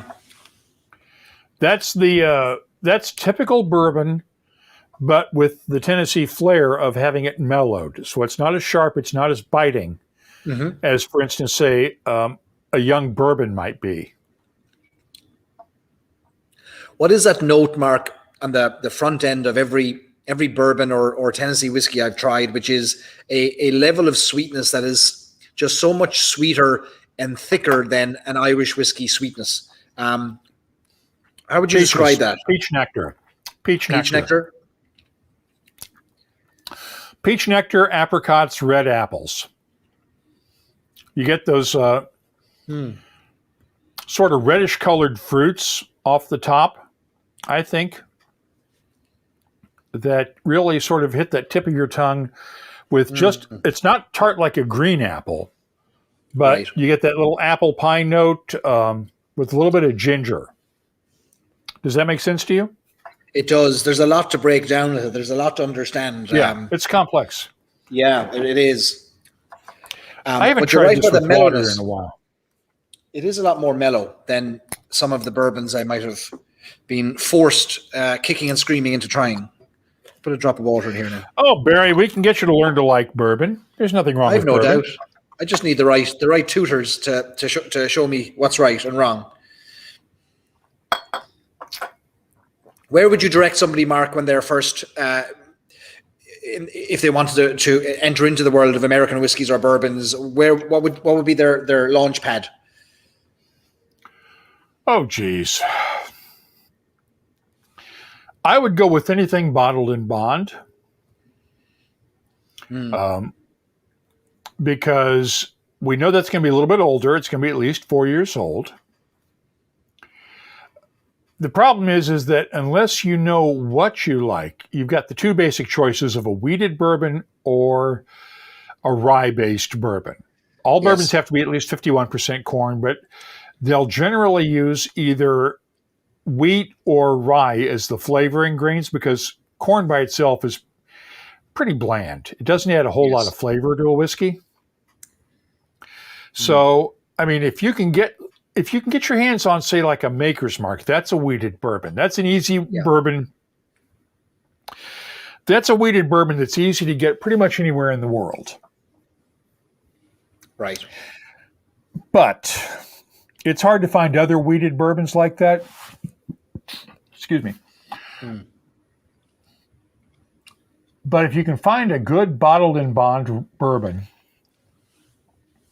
then add some water to it, knock it down, because bottled in bond has to be at least 50% ABV.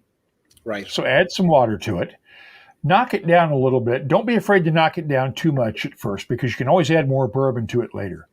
What I do when I'm starting out with new whiskey drinkers is I'll do 1-to-1 ratio. 1 ounce bourbon or half an ounce of bourbon to half an ounce of water. Yes. That knocks the ABV down significantly, but you can still get all the taste. And you can learn to appreciate it. And then as you go on, just add a little bit less water each time. Okay. Until you're just down to a few drops at most. And at that point, you'll get used to it and you can figure out the tastes and the flavors without getting overpowered. I like that approach. I like the 1-to-1 approach. Now this is very flavorful, and I love Steve Smathers' recommendation here for Evan Williams Bottle and Bond. That thing's under $20 a bottle. Yes, and great value. As a starter whiskey, it's under $20 a bottle in most markets, even in Europe, for crying out loud. You got to be able to get that for under 25, 30 pounds a bottle, or 25, 30 euros. If you can get your hands on Evan Williams Bottle and Bond white label. Yes. It comes in a white label. It's not the Heaven Hill Bottle and Bond that's 7 years old, but Bottle and Bond has to be at least 4 years old. That's just one of these great buys among inexpensive whiskeys. Right. I mean, I would pour that for anybody at my house without even reservation.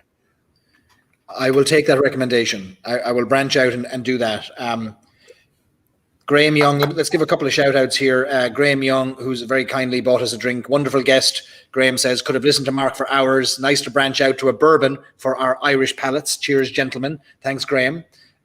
Your $6.99 will go towards a bourbon. Thank you for that. Richard Agnew, who bought us another drink. Baza, really enjoying my Friday nights with you and your guests. God bless you all. Thanks, Richard. Really appreciate you and everybody else joining in too. Our friend Larry Masoka up in Folsom. Weller is a classic wheated all the way up to its Pappy variations. His recommendation. Larry, if I remember right, Larry, I thank you because Larry, your people sent me the story. That's it. That's I remember Larry from the story thing with Louise, and ordered a bottle from Folsom. And thank you, Larry. Your people did a great job with that one. That's right. Brian Riley saying, wait, we can buy drinks now. That's a YouTube feature, and I never even knew it was there until a few weeks ago, and suddenly a few people started buying me a drink. It's not in any way expected, asked, requested. I'll never advertise it. If somebody has managed to find the obscure button, God bless you. But it seems like some have. I don't ask. I will never ask you to buy anybody a drink here. This is all for our. I don't even know how it works, so that's fine with me. Either. But thank you, everybody, for your support. Anyway, Tony says, Folsom is awesome. Awesome. Yes, we love Folsom. We certainly do. And go good wheated, go Weller, says Brian Redden. No arguments there. And Ed Stannard says, very brave of Mark to say Tennessee whiskey is bourbon. Some will have their hair on fire, but it's true. Ed, I will tell you this much. I asked this of Chris Morris, who is the master distiller for Brown-Forman in Louisville. And I asked him this question because he very easily could have been master distiller at Jack Daniels if he'd wanted to be. And Brown-Forman owns Jack Daniels, and they say, yes. Even within Brown-Forman, they acknowledge, yes, it is bourbon, but because it goes through the Lincoln County process, it's a Tennessee whiskey. But even the law in Tennessee requires that it meets all the federal standards for bourbon. So yes, Tennessee whiskey is bourbon, but it is a subset of bourbon. It is Tennessee whiskey, and that's why they're allowed to call it that. Essentially, Jack Daniels convinced the alcohol, tobacco, and firearms folks back in the 50s that they ought to be allowed to call their whiskey Tennessee whiskey. And by the way you can do that, if you can prove that your whiskey is distilled, matured in the same state, you can call it that. And you don't have to necessarily call it a bourbon. You can call it whatever state. It's a Missouri whiskey, which Missouri passed a similar law. Things like that. You can call it, if it was an MGP, they could call it an Indiana bourbon. They won't, but they could. Yes. Things like that. Isn't it the American system can be quite confusing on the surface, understanding labels, and maybe even deeper than the surface, but you see the likes of, I mean, you spend a lot of your podcast breaking down changes and the TTB level and helping people understand but we have Patrick Miller, who's the distiller at Talnua Distillery, co-owner at Talnua. He's in the audience here, and he's making a pot still Patrick, whiskey. You're making good stuff at Talnua. I've tried your whiskey; it's good. It's very good. Yeah, I enjoyed an afternoon in the distillery not so long ago, and really enjoyed the whiskey. But pot still whiskey isn't a category that exists in the American legal definition, is it? Neither is single malt. There is no definition for single malt whiskey. Right. That's what the American single malt folks have been yelling about for years. They want a category, a standard of definition, a definitive standard for American single malt. Because the only standards for malt whiskey require 51% malt, new oak barrels. Just like wheat, just like bourbon, there's no separate standard for a single malt whiskey. The reason the Scots and the Irish get away with calling their stuff single malt is because there's a separate category in federal regulations that gives deference to the laws of Scotland, Ireland, and Canada over what they call whiskey. And that we will accept in the United States what those three countries call whiskey. Because they were the only three that were exporting at the time the law was written. Will it ever change, do you think? Do you think there will be classifications for single malt, for pot still? Do you think those will come? Oh, at some point. The problem is that the American bureaucracy works at a sloth's pace, and there's no way to decide how long it will take for them to get their crap together. Sorry, couldn't resist.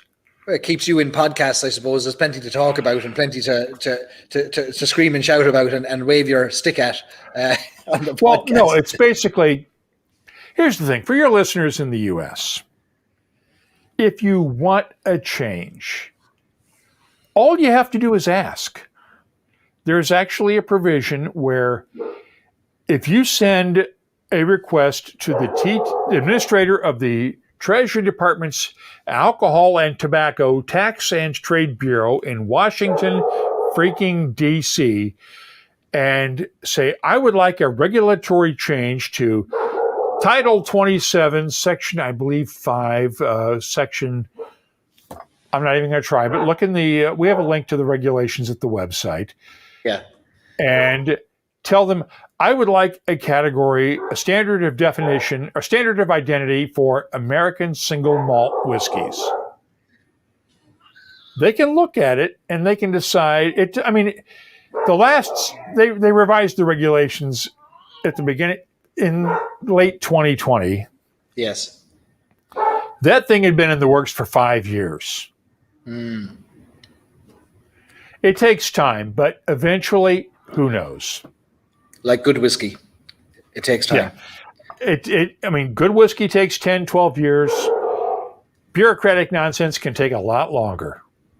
But that's what happens. Mark, you tweeted something out. I think you may have, did you publish an article about this, or you talked about it on the podcast? A very controversial topic has come up recently in the world of whiskey, and it's related to that portion of the whiskey that lives not in the body of the bottle, but in the neck of the bottle, the famous neck pour. Oh, God. And I get the feeling you have opinions. This with me now? I'm sure you have opinions on the neck pour. Okay. Here we go. Let me find a relatively full bottle here. There are some people who believe that the whiskey at the top of a bottle is tainted because it comes into contact with air in the headspace, this part up here. Right. Now, in the U.S. under federal law, you can have only 8% empty airspace between the top of the whiskey and the bottom of the cork. Okay. They call this the neck pour, and these people are pouring off the first inch or so of whiskey down the drain, wasting good whiskey because they believe that this whiskey is tainted. Right. And as Richard just points out, if anyone wants to give me the neck pour of their dream cask, let me know. I've jokingly said, hey, send me your neck pours. I'll drink them, but somebody would put poison in there just to kill me off. Here's the problem. When you look at this, that whiskey goes to the top over here. Yes. It doesn't just immediately go here. There is so much logic, science, things like fluid dynamics that prove that the neck pour is so much nonsense. I'm not going to use the word that I would like to use that I used on this week's podcast, past week's podcast.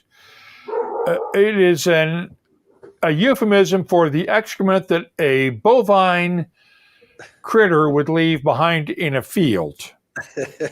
Yeah. It is utter nonsense. And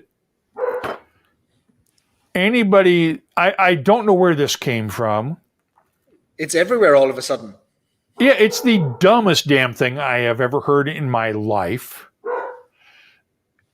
And I'm just going, I agree with Chris Connor, yeah. They're all Egypts. Steve will say it first. I mean, I've always said, if you buy a bottle of whiskey, do what you want to with it. If you want to cook with it, great. If you want to put it in a cocktail, if you want to pour ice out, put ice in it, whatever you want to do. But if you're pouring the first half inch of bottle down into the neck, down the drain, because you think it got contaminated by air, think of it this way. When that whiskey was sitting in the barrel, as it was evaporating, if it's sitting on its side, the headspace is putting more whiskey into contact with the air. You are assuming, for instance, that on the ship coming over from Scotland or Ireland, it's not getting shaken up in the container ship. Right. You are assuming that on the truck from the wholesaler or importer to the distributor or the retailer, it's not getting shaken up. And you are assuming that when you drive that whiskey home, unless you have strapped it into a car seat, that it's not getting shaken up as you drive around the bumpy roads. If I'm hearing you right, Mark, what I'm hearing is that you don't believe this thing is true. Patrick Miller says, that's a pretty good. That's a pretty nice way of putting it. Clearly not chemists. Thank you, Patrick. Miscibility of solvents makes this impossible. This is, like I said, it's the dumbest damn thing I've ever heard of. And as somebody who damn near flunked high school chemistry, if I can see that, then certainly those who are far smarter than I am, who actually have degrees in chemical engineering and have studied fluid dynamics and have told me this is nonsense. I'm sorry. Well, you've laid it to rest. We'll return no more to this, except for one last comment from Paul. He says, the neck pour is tainted. You can't convince me otherwise. With that said, I force myself to take the hit and drink it. Fair enough? Good enough. Fair enough. Good enough. And there's actually, I disclosed this on the podcast this week, there's actually a way you could prove this with an empty bottle of whiskey. I'll show this bottle of Uncle Nearest. Fill it up to about, say here or so with water. Then pour a little bit of cooking oil in the top to bring it up to this level. Let it sit for a little bit so that the cooking oil rises to the top, as we know it will. Then watch what happens when you tilt said bottle. You will find that the cooking oil will come up here. You'll get a little bit of residue out when you pour it into a glass, but it'll be mostly water. Right. Yeah. I like and that's science, gang. Mythbusters Mark Gillespie edition here, busting this neck pour myth. Let's address this one other elephant in the room from Kieran Quinn. How is a man living in a dry town in New Jersey running a whiskey podcast? Here's the story on that, Kieran. Basically, New Jersey has always had a law that allowed local governments to decide whether alcohol would be sold in their communities. Haddonfield, New Jersey has been dominated for the last 250 years by the Quakers and the Methodists up until recent times. Neither side was crazy about alcohol. So even before Prohibition, we didn't have legal alcohol sales here in Haddonfield. After Prohibition, New Jersey gave every local government, again, the right to decide for itself. And up until about 2 years ago, we did not have legal alcohol sales in Haddonfield. We had liquor stores at the edge of and bars practically at the edge of every town. I live on the edge of Haddonfield. Literally, the town line cuts through our backyard. And about driver and 3 iron from here is PJ Wellahan's over on Haddon Avenue. Their parking lot sits in Haddonfield. The pub itself sits in Haddon Township next door, in the town next over. We now have a brew pub, and there have been no pillars of salt. The earth has not stopped turning on its axis. Everything seems to be working perfectly. But the fact of the matter remains is that we have no licensed legal liquor sales in Haddonfield. There's no liquor stores. The restaurants can't sell wine other than those that have a special license that was obtained by the winery that where the state superseded local rules. We have a brew pub downtown that Bader and I have been known to stop at in the afternoons. Bader does like beer to a certain point. I have been trying to convince them that they should make a non-alcoholic beer just for dogs because Bader can be a nasty drunk. I kid, of course, but they have not gone that far yet. But I have been known to sip a pint of beer from a plastic cup since we're still social distancing and all that stuff. And if the cup falls to the ground in the wind, Bader has been known to lick the bottom of the cup. So we have a brew pub. We have a little bit of wine sales, but we have no distilled spirits sales. So that is a dry town. Possession's legal. Sale is not. Kieran, that's how we answer your question. You've probably unsuspectingly outed yourself and your location through your description of a driver and three from a brew pub in Haddonfield, New Jersey. You'll now have people with pins and threads on maps, drawing circumferences and radiuses and knocking on doors, smelling 20-year-old Mod Pot port whiskey. And that hasn't happened before, Barry? It has happened.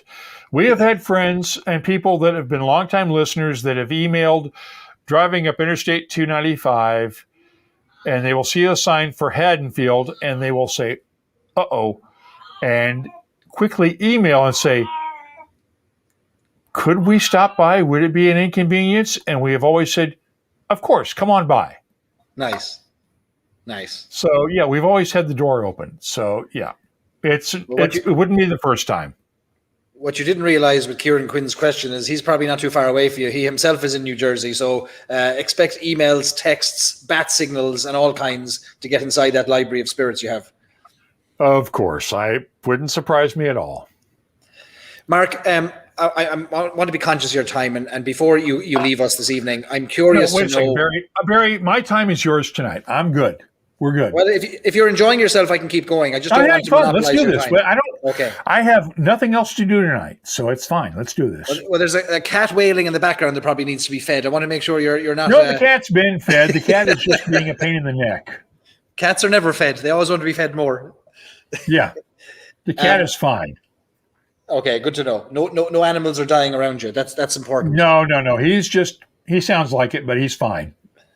The trends that you're starting to see in the world of whiskey. I saw you covering blockchain technology. You've covered it in the past a year and a half ago as well. You covered it.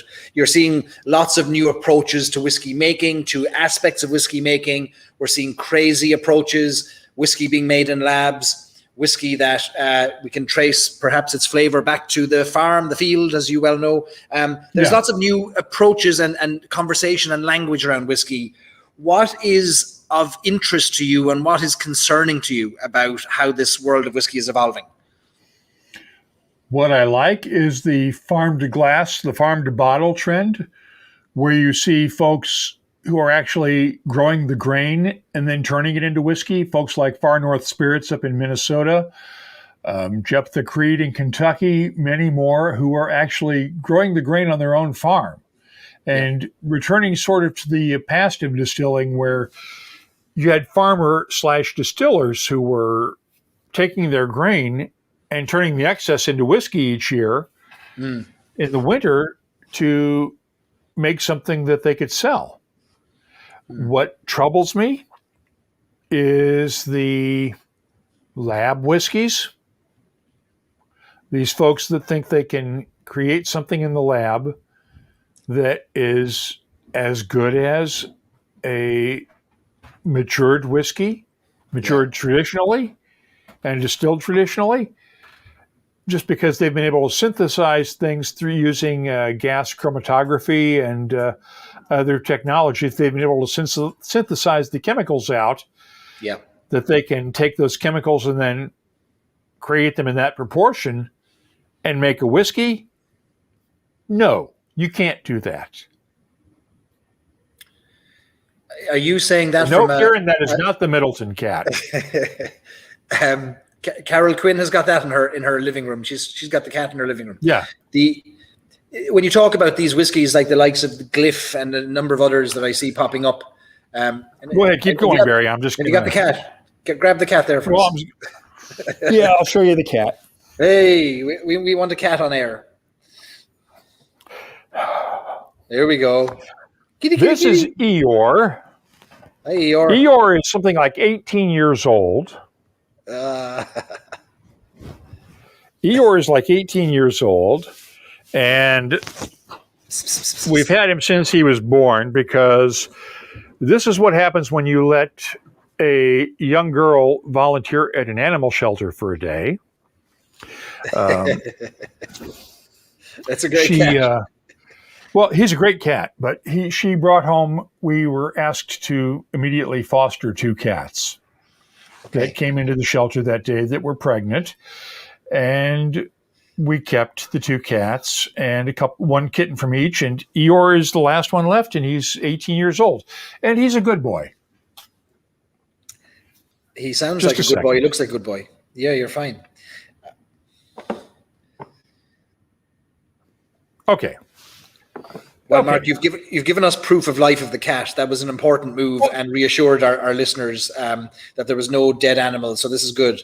I'm curious about. He's a good boy. He sits in my chair all the time and likes to curl up around my desk, and he's a good boy. He's not the nosing cat that his Aunt Mimi was. She passed a few years ago. Mimi would get up on my desk and would keep finding sample bottles knocked over. Oh, yeah. And we finally figured out what happened when I would leave a glass open on the table for a little bit of time. Mimi would come up and stick her nose in it. Yeah. And so it got to the point where I would be sitting at my desk and I would hold a glass out for Mimi and she would stick her nose into it. And if she held it there and didn't immediately jump away, I'd refer to it as Mimi approved.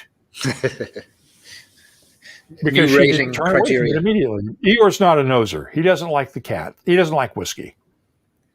Well, it's always good to have a cat that doesn't just come in with their curled paw to try and knock things off shelves and tables and desks. Especially with that. She was trying to smell it, so she was trying to knock it over so she could get some.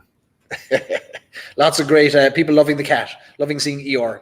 On that topic, Mark, of these synthesized whiskies, I'm fascinated by definitions, and I'm fascinated by how we describe things and how we agree upon things. So, for example, whiskey has been generally agreed beyond the laws of things that it must be matured for a certain amount of time, but that only applies in certain constituencies and regions and areas, and you can call a thing a whiskey spirit or a spirit drink in other places. But these synthesized whiskies that replicate the chemical compounds and give us the notes, the flavors, maybe not exactly, but maybe chemically, are they not the same scientific definition, but perhaps not the philosophical definition? And is that what we're most worried about, the philosophical definition? I would agree with you on that. The philosophical definition, to me, is the same as the legal definition. It has to be distilled from grain. And these laboratory whiskeys are not. They are synthetic whiskeys. And while they may taste in a similar fashion to traditionally made whiskeys, they are not whiskeys. Whiskey is distilled from grain. Yes. And these are distilled from... We have to start from that point, I think. Right. It goes back to as the whiskey world opens up and the lucre, the dollar returns seem to be ever more promising to those who could enter in with venture capital money. It tends to taint things and turn things in different directions. And there's no substitute for Billy Lighton planning 60 years ahead for his stock, is there? It has to be that way. Well, let's put it this way. The Diageos, the Pernod Ricards of the world have been doing this research for years. If they had found a legitimate way to age whiskey faster than the natural time that it takes, we would have seen it by now. Because they put some of the best minds in science into this, and they haven't figured out a way to do it yet to where it actually tastes and smells and has the same characteristics as whiskey. And if they can't do it, these upstarts, I don't believe they can do it either. What do you say to the distilleries and brands who push back on the arbitrary years that are applied in Ireland and Scotland, which, like most reasons we have things in the world of spirits, it's to do with taxation legislation throughout the years that have given us the whiskey or the rules that we know today.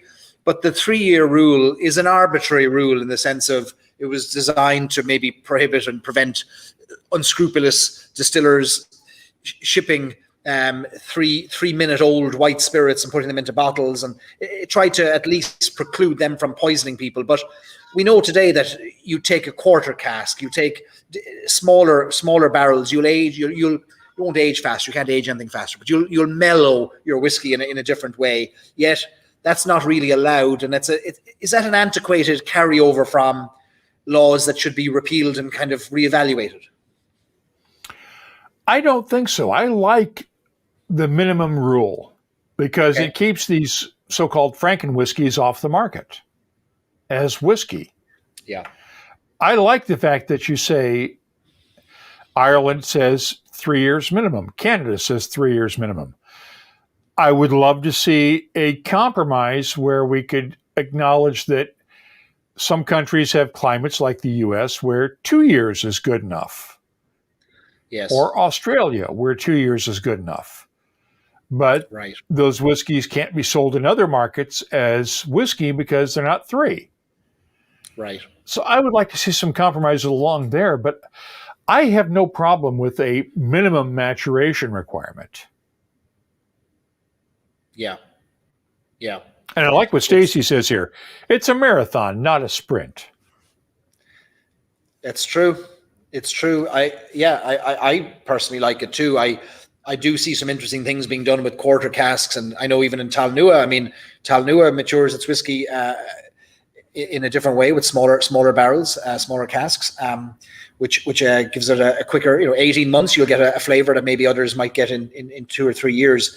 So it's an interesting conversation. There are some upstart distilleries in Ireland talking about it and waving sticks and things like that.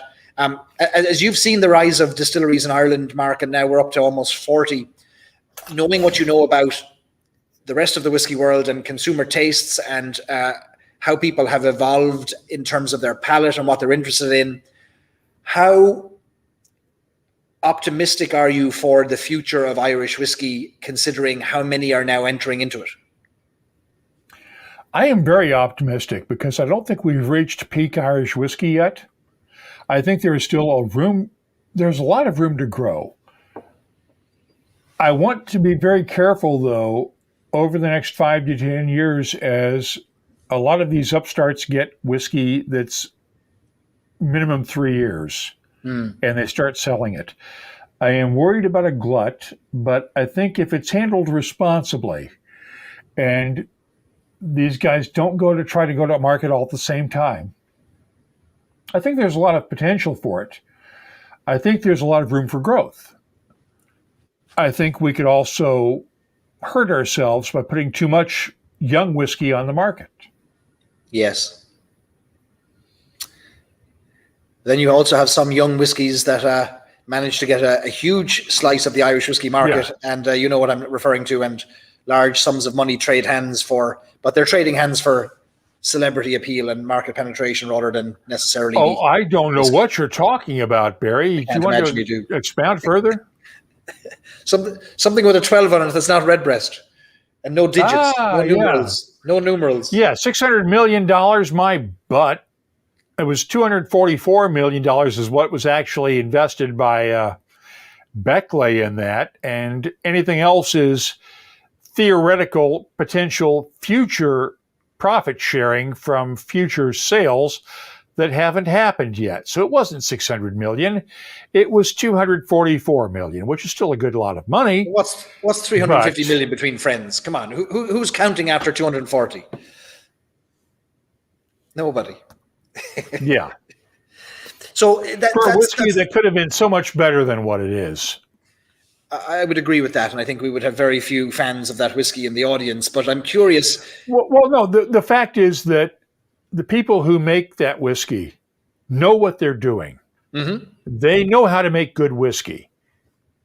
And they could have made something really special that would have lived up to the hype. Yes. And they didn't. I think it's impossible to talk about that whiskey without being in any way informed, influenced by its proponent, its spokesperson. The two cannot be separated, and it never allows for a pure whiskey conversation. Well, you and I are both going to get banned from all of his pubs in Dublin if we keep this up. I'll take my chances. What was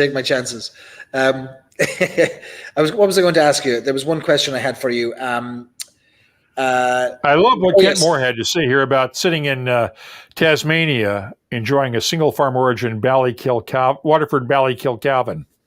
Sláinte Kent. I like what the Waterford folks are doing. Yes, same. Yeah, I would agree with you.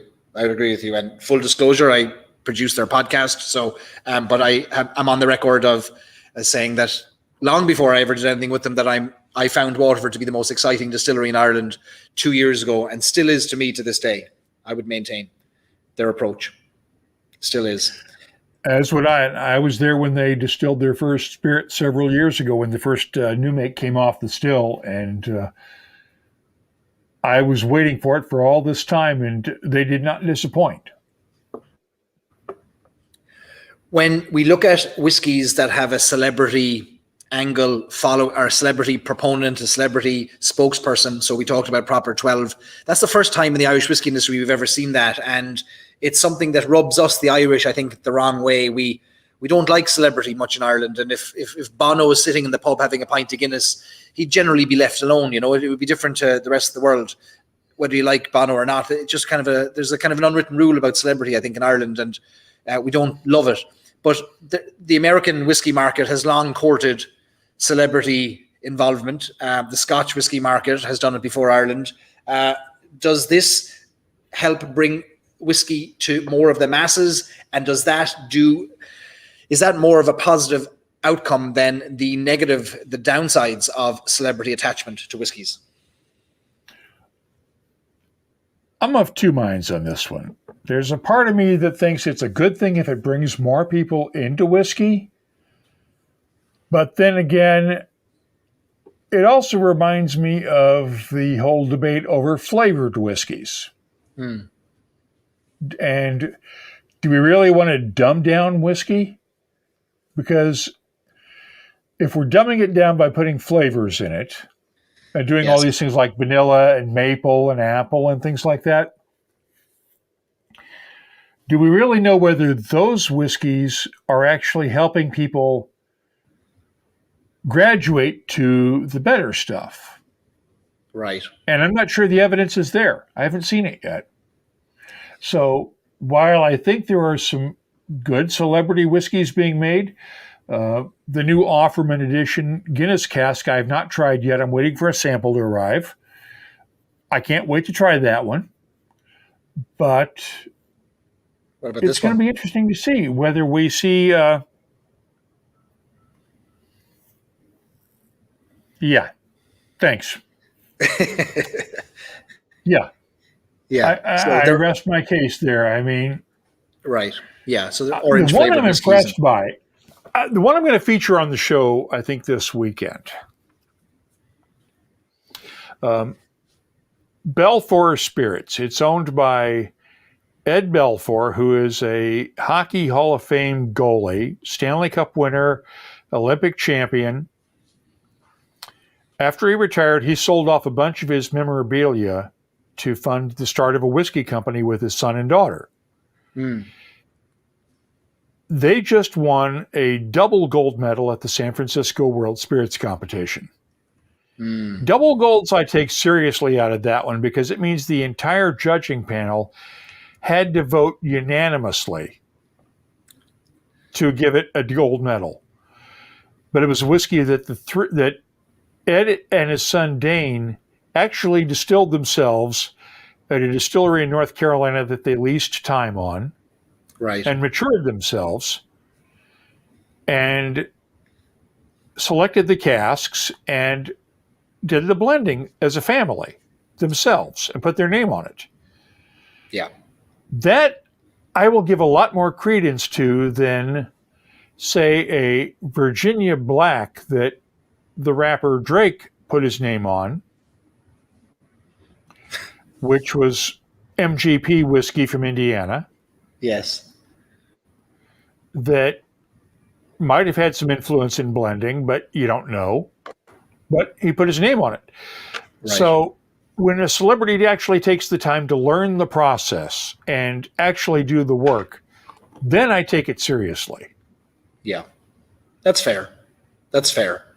If Conor McGregor wants to get his butt out to County Antrim and start rolling barrels, then I'll take him seriously. Have you not seen the Instagram photos, no? I kid, of course. We saw, and not that we have to. And look, there's lots of interesting, I say, celebrity crossovers and endorsements, and there's maybe two celebrities will cross paths in the near future when Bob Dylan and Billy Lighton meet, and I look forward to, Mark, you having maybe both of them on the show. I know nothing. I have not heard anything about any kind of a collaboration. Shut your mouth, Barry. I know nothing about that. I don't know anything either. I speak purely of hearsay.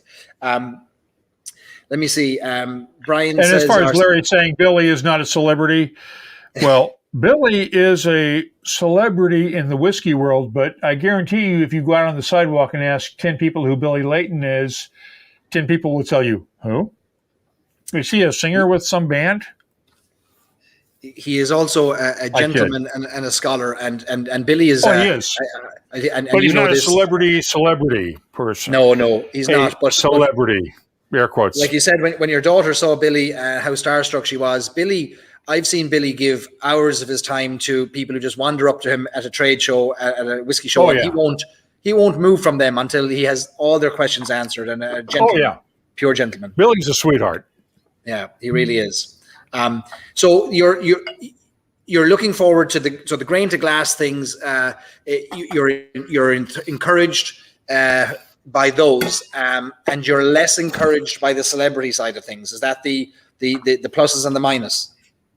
No, celebrity I didn't have a problem with. It was the laboratory created whiskeys that I was frustrated yes, that's by. right. That's right. Yeah. Yes. The glyph, etc. Okay. Yeah, the glyphs, yeah. Yeah.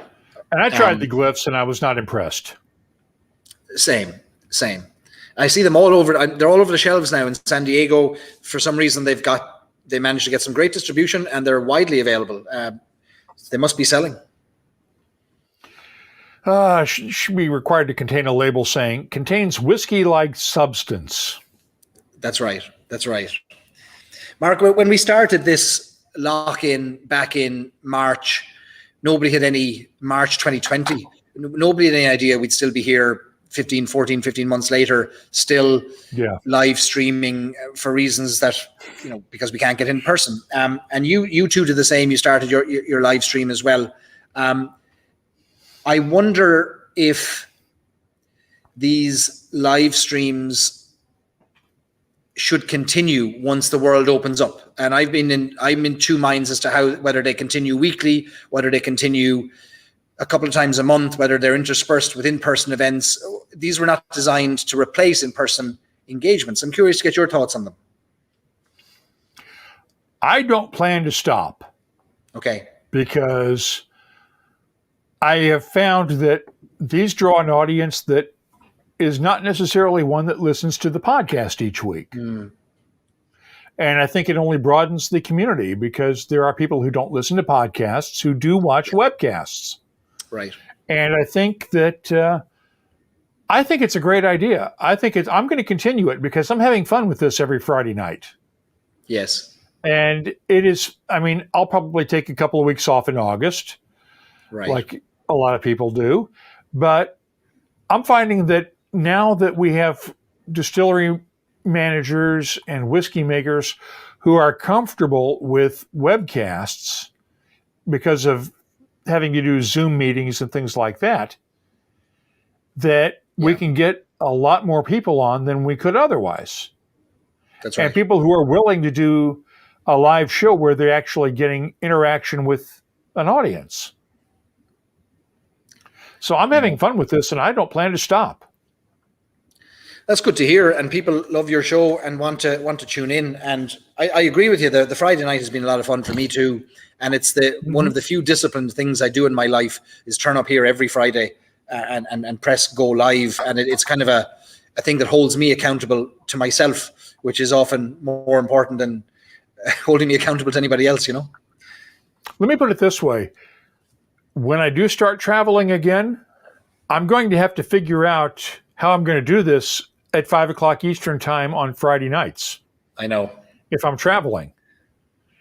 I mean, even if it's because I don't want to do it with me driving across country somewhere, but yes, I can see this becoming, I think this is a perfect adjunct to the podcast because we're reaching people that don't necessarily listen, as I said before, to podcasts.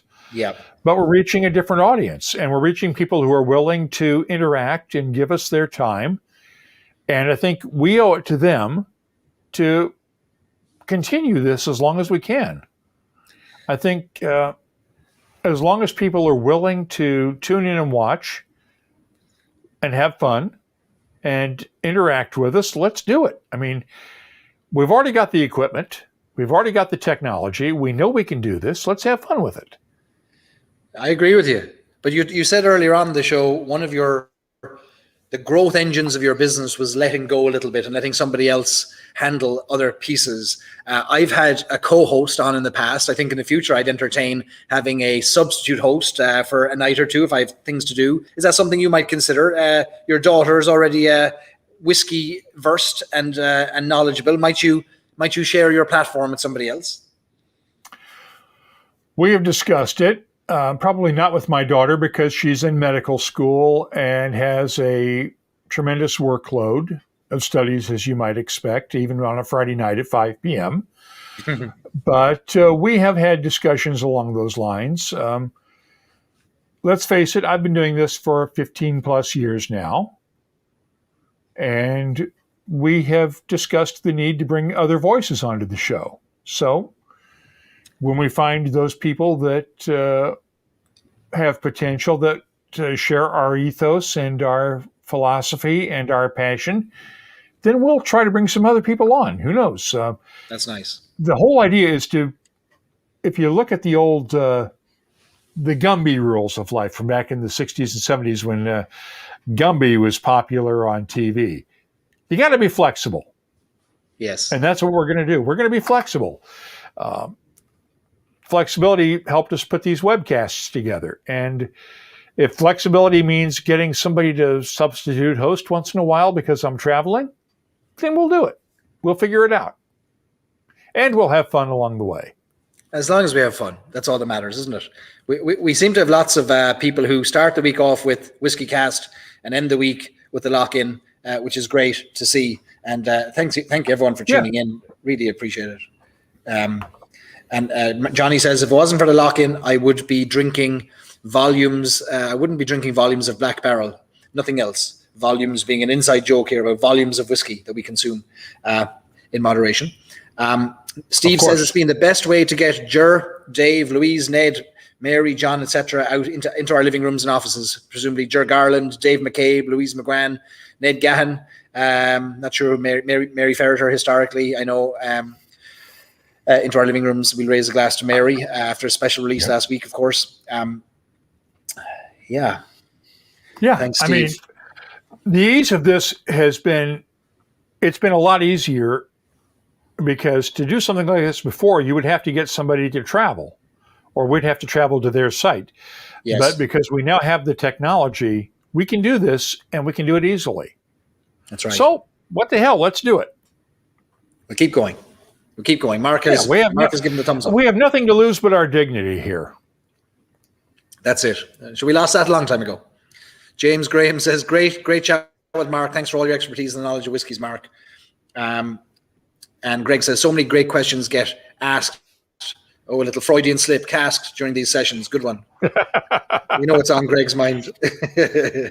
Oh, yes, John Quinn from Tullamore Dew was on the podcast. That's right. Legendary John Quinn, of course. Legendary. Yeah. You like that word, don't you, Mark? Legendary. I don't like it for me, but I'll give it to John in a heartbeat. I'm not a legend. I accepted talk to legends. I'm not a legend. I updated that post with the word lunatic. You seem to be okay with that one. I've been called worse.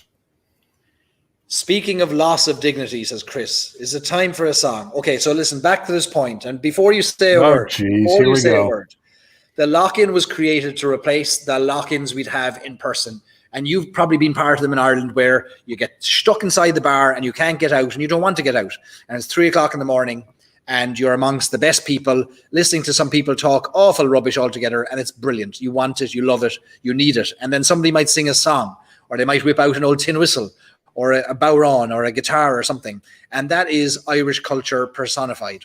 And we've tried to do that in the lock-in by bringing in musicians, and then warbling a few songs ourselves, even though we shouldn't. We've no right to do so. But it's just become an expected part of the lock-in. Now, I'm not here to put you on the spot. I'm not here to pressure you in any way. I let the audience do their pressuring. They can pressure you, and I'll put all their comments up on the screen. I won't pressure you. But all I'll say is this. While you don't have to sing a song, what would ingratiate yourself very deeply with our very fickle audience would be a verse or two of anything, a verse, a few lines of something that you like yourself. If not a song, a poem. If not a poem, a toast. But just know that it's a sliding scale of thanks that you'll get from the audience, starting with a song and diminishing from that. Okay. All right. I have said many times in the past that I am not allowed to sing in public.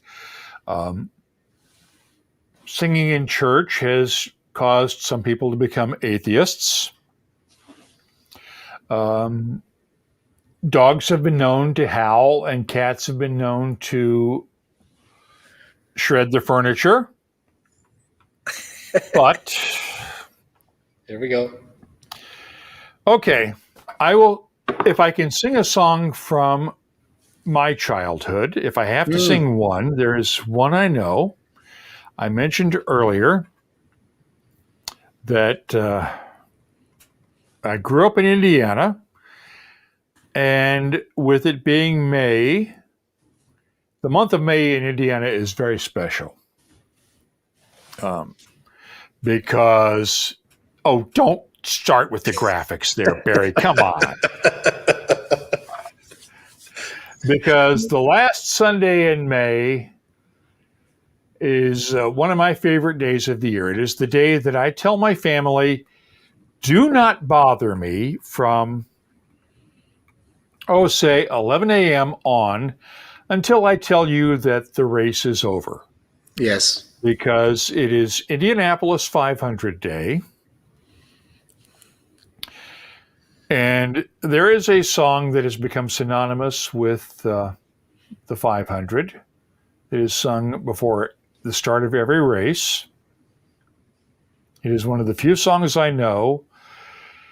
And I am waiting for somebody to come downstairs and tell me, no, you're not going to sing, and stop me from doing this. You better start fast. So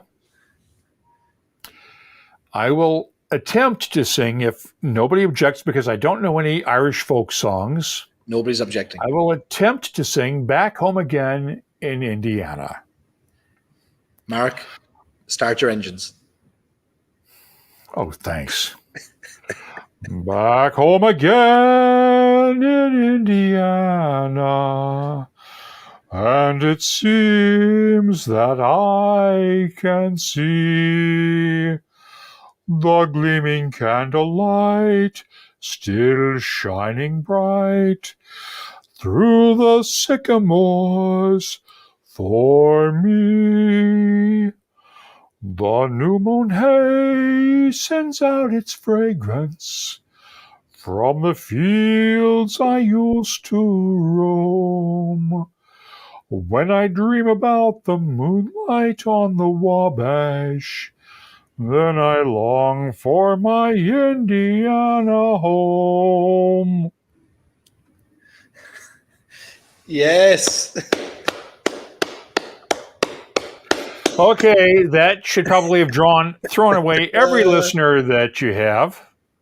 Amazing. Look at this. Look at all these claps and cheers from Chris, from John. They've been drinking heavily. I'm not concerned.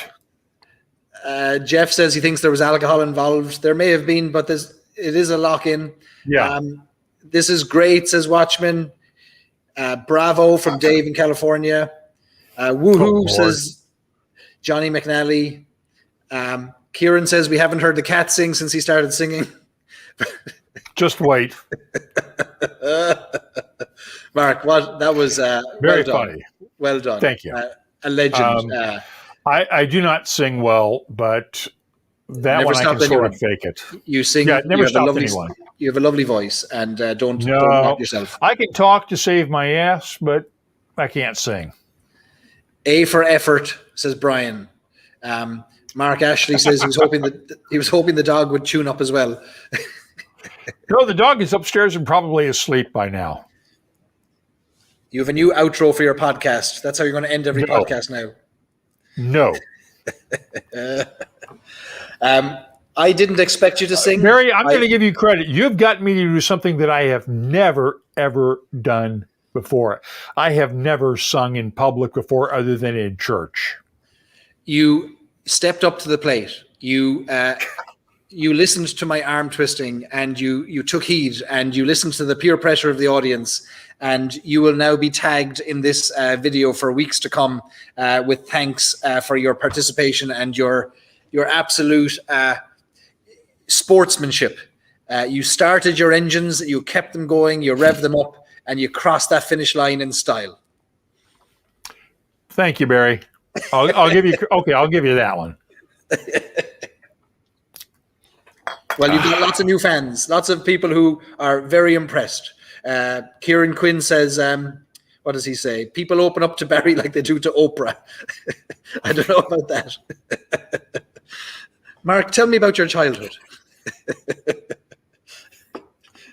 Oh, God, that was depressing.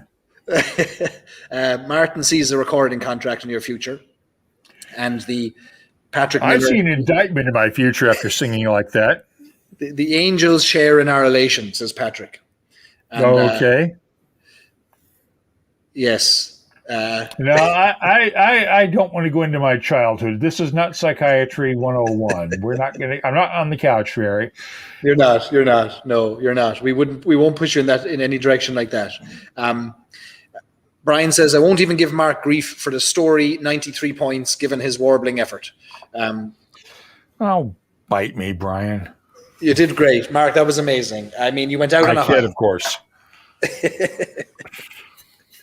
I kid, of course, but I got to have one more dram of the story. I'll have another drop with you. I hope that Louise was listening. She was. Because Louise was giving me crap earlier today on Twitter about not wanting to sing. So I'll make sure everybody who needs to see that rendition gets it, Mark. Oh yeah, I'm sure you will. Yeah, thanks. I will chop this video up, and it'll find its way. I was afraid of that. Did you sign some kind of model release or something for this tonight? I don't know if you did. No, I didn't, and I should have. You'll know better next time. Oh, no, I knew you were going to rope me into this, and I had to figure out something, so. Put it this way, my family doesn't even like me singing Happy Birthday, for crying out loud. Well, I don't think your family is a good judge of character then. I think that the people here... Oh, no, they're a great judge of character. They're just not a good judge of singing. Jer Garland from Middleton Distillery came on, and he sang us a lovely version of Raglan Road. I'll put the word lovely in quotation marks as well, but he also stepped up and sang us a song. Louise sang us a song. We've had lots of great singers on the show. It's a Louise sang a verse of a song and then turned it over to her cousin in Chicago, who actually nailed it. Well, I saw that show. That was a pro move. Her cousin was good. That was a professional move by Louise, having a stand-in. Yeah. Smart move by Louise. Yeah, she knew what she was doing. Next on the list now is we'll get maybe Kevin O'Gorman and Billy Lighton to come on and maybe do a duet or something. That'll be the next goal. Oh yeah, I want to hear Kevin and Barry sing. If I can do this, they got to do it. If they come on, they're Actually, not getting. I want you to get Brendan Buckley on and make him do it. If you make if you send an email around copying us all, we'll get Brendan Buckley. He'll be a 3-piece band by the end of it. Well, no, because Buckley just got into the Whiskey Magazine Hall of Fame. He needs to get on here and do it. I think you should suggest that to him. And I think Brendan. I'll send that email. Yeah, okay. Brendan needs to get on the show. I would love to talk to Brendan. I'd have lots to ask him, and then I'd have lots of time to listen to him singing. Brendan probably could do it too. A good Irishman with a good singing voice. I've never heard a native Irishman with a bad singing voice, but then again, I'm not a native Irishman, so you're close enough. The only person that's ever come not that close, not that close, I suppose. But we had Omar Fitzel. I know you know Omar. That's damn good in Ireland, and Omar claimed that his family were sleeping, his young children were sleeping, but he had brought instead some pre-recorded songs that he had sung and recorded earlier that afternoon. So he sat there and watched while we played his video. So he's the only person who've ever come on and watched himself sing, which was a unique approach to it. But he's never allowed to do that again. Oh, that's just cheeky as hell. It is. No. It is. Brian wants Billy to sing for the new Dreamcast release. Too late for that. It came out. Right. They announced it today, but I want to hear Billy sing. Billy probably could nail it. I'd say he's got a lovely singing voice. He's a nice, quiet man. I bet you Dave McCabe probably does too. Well, Dave McCabe and Billy Lighton and I sang the Owl Triangle together in the back of a taxi going through Boston after that event you talked about when we were going to a pub that night in Boston. And if you ask them about that rendition, they'll never forget getting roped into the Owl Triangle. You met my daughter Tessa because she was there that night. I don't remember it now, but yeah, she was the little redhead girl that was with me, little redheaded kid that was with me. You must not have introduced me. I thought I did. Yeah, because that's the last time we were together in Boston was like 3 or 4 years ago. Yeah. Okay. Yeah. No. I must have met her. So yeah. Because you did meet her because I know that you met her because I was standing next to her when you came up and introduced yourself. Okay. All right. Yeah. Then I met her. So yeah, you were with her. Yeah. So you did meet her. Well, we need to get her on for the Old Triangle as well. She needs to come on and sing a song as well then. Oh, hell no. She won't do that. I'm acknowledging that it is now already World Whiskey Day in Europe officially. So we should toast World Whiskey Day. Sláinte. World Whiskey Day. Sláinte. Mark, did you ever go to a Japanese distillery? Have you been out to Japan as part of the WhiskeyCast? I have not been to Japan yet. I would love to go. I have not been able to get over there yet. The distilleries over there have not had a reason to bring media over. They largely sell everything they make, so they don't need to.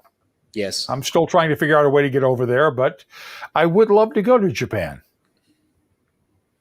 We had some great guests on last week from Japan talking about Irish whiskey, and a Japanese man who calls himself Japan's #1 Irish whiskey fan, and he had every dream cask, and he had things that people in the town of Middleton couldn't get hold of. This fella had bottles of, and he was the most passionate supporter and flag waver of Irish whiskey I've come across anywhere. And it was he had no interest in Japanese whiskey at all. He said no, he's far more interested in the stories and the variety of whiskeys from Ireland, and I thought that was interesting.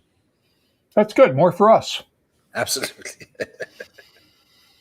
Absolutely, yeah. I say that only because during the spring cleaning we went through the last few days over around here, I was having to go back through samples that I had not gotten around to tasting, and I found several Kurosawas, believe it or not, and a 21-year-old Taketsuru pure malt that I had not yet tasted, that had been sort of shunted aside during because I had tasted like one or two of them and then put the rest aside to taste later, and then never got around to it. Yeah. And they wound up in a cabinet somewhere, and I found them. I'm going, why didn't I taste these before? So I've got stuff like an 82 Kurosawa, 21-year-old Taketsuru pure malt, and stuff like that. And I'm going, I got to taste this stuff. I love my job. Like you said, you need 2 weeks off just to sit down and go through and actually taste whiskey. Yeah. We've got some people who've been Crump has been following you along all day, like a shadow. Crump needs to go to rehab. I kid, of course, but no. Crump likes to give me grief on a regular basis. Lots of people missing Tetsuro, our Irish whiskey fan in Japan already. I miss Tetsuro. Tetsuro-san, what a legend. He was a legend. Tetsuro was awesome. He was great. Oh, no, this was Taketsuru. This was the Taketsuru pure malt from Nika. Yes, we're talking about our man on the ground in Japan, Mr. Tetsuro. Okay, just making sure. Yes, he was fabulous. I swear if we put him in a turtleneck, he's a Japanese Barry, apparently. Well, we didn't ask you to wear a turtleneck because we don't want to impose clothing restrictions on people, but we were hoping for a tune. No turtlenecks. No turtlenecks? I do not own a single turtleneck.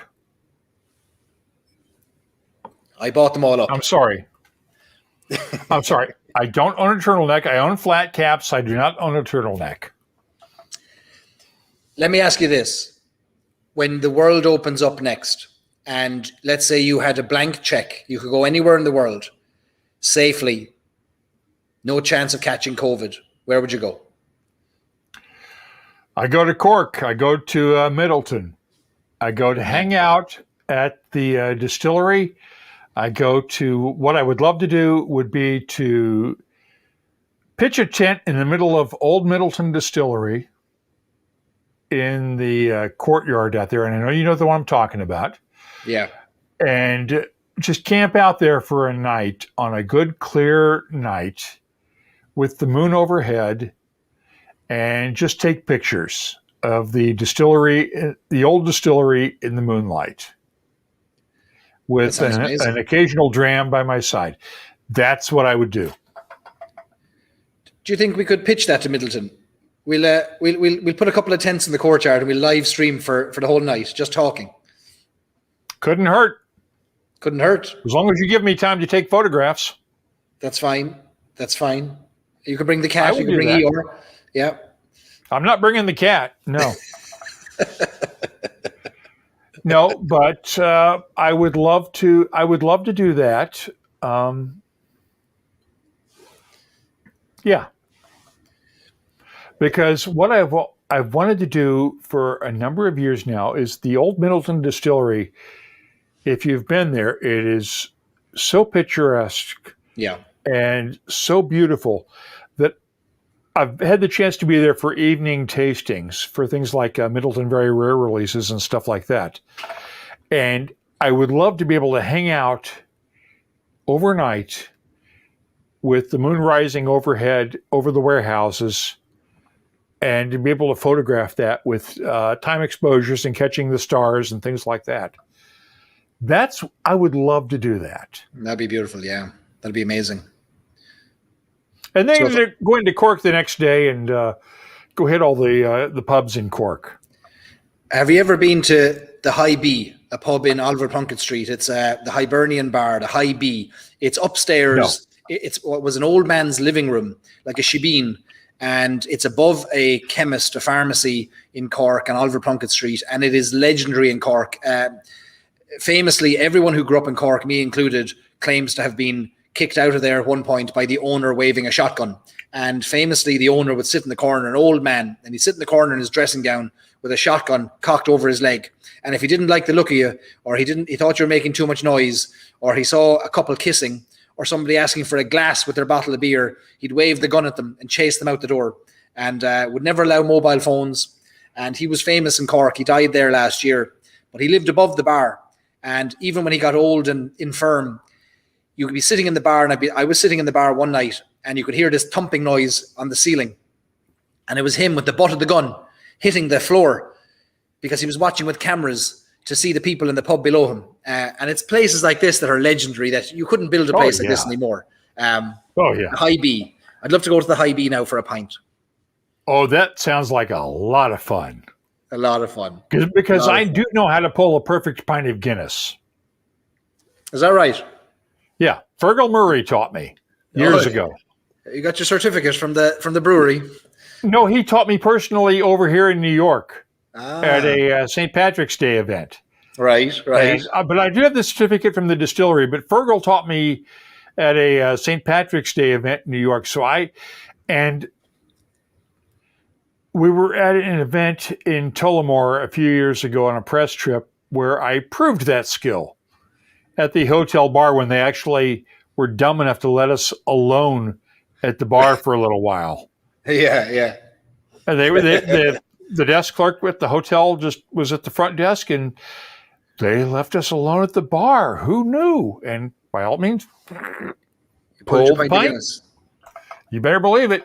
Pulled a bunch of pints. And then he came back and went, "What the hell are you guys doing?" And we went, "Nothing. We didn't do anything." We lied. But yes, I know how to pull a perfect pint of Guinness. What about a pint of Murphy's? Have you ever had a pint of Murphy's? Oh, I love Murphy's. I got to admit, Sullivan's in Kilkenny is probably one of my favorite beers around. And I was there a couple of years ago when I was visiting the folks at Irish Distillers, but I also saw the folks at Walsh, and I was staying in Kilkenny for a night. And I wound up over at Sullivan's, and son of a gun, if the liquor store just about less than a mile from here, walking distance, is now carrying the Sullivan's Golden Ale and the Sullivan's Red Ale in cans.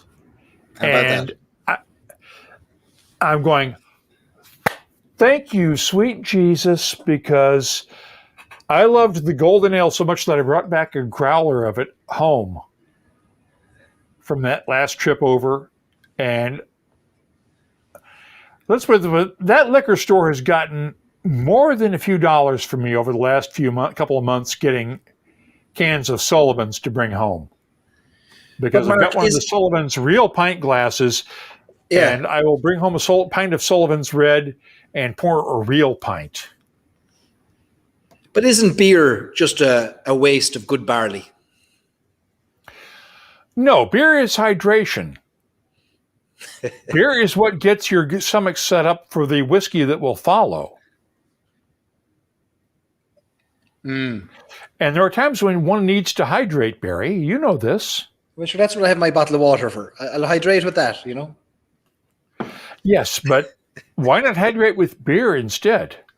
I've never been a beer drinker. It bloats me, and I have a bit of an aversion to beer and to, it doesn't agree with me. So I'll stick to the pure stuff. Okay, Barry, I will approach that the same way that I used to have to approach vegetarians and vegans until my wife turned me into one, where I used to say, hey, great, that's fine. You don't like beer? More for me. You don't like meat? More for me.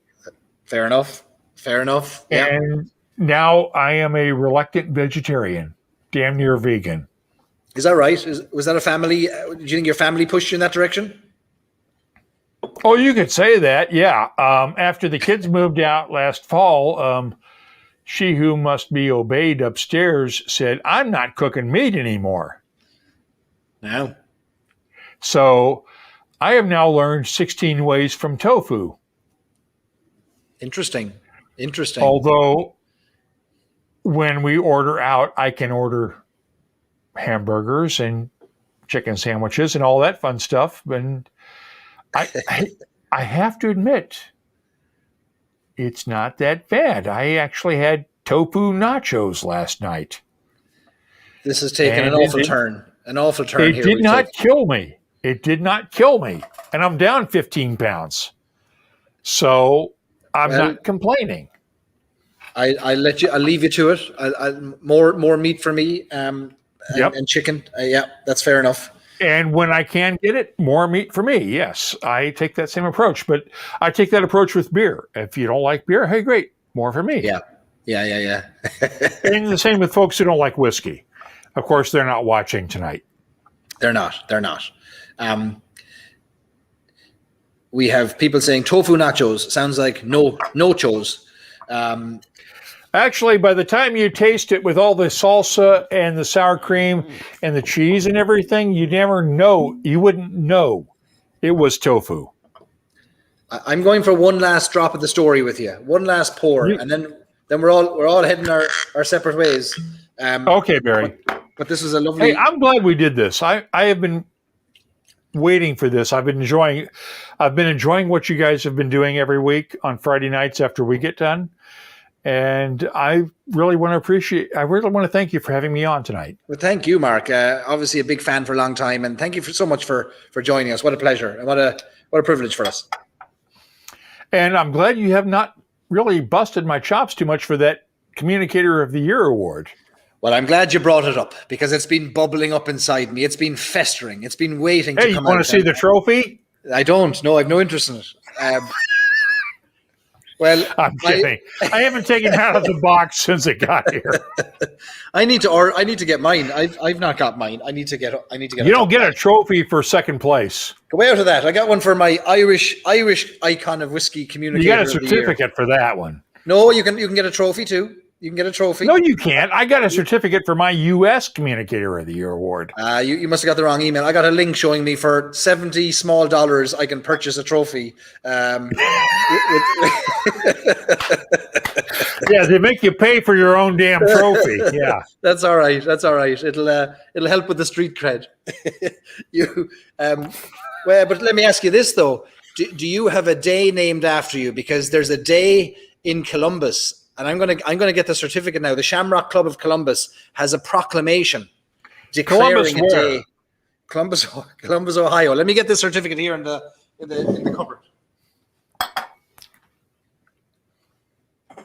You don't have a day named for you. No, I don't. All right, this is a real deal now. This is very serious. Look at this. This is a proclamation from the Shamrock Club in Columbus, Ohio. And they say that it is further resolved that this day, the 23rd of October, 2020, shall be proclaimed a day of stories and sips at the Shamrock Club of Columbus. So you can take your trophy and I'll raise you the proclaimed day in Ohio.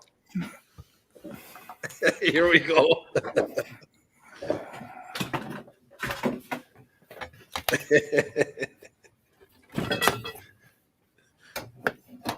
Mark's going to one-up me here now. He's going to find something from the Queen or something. The presidential seal or something.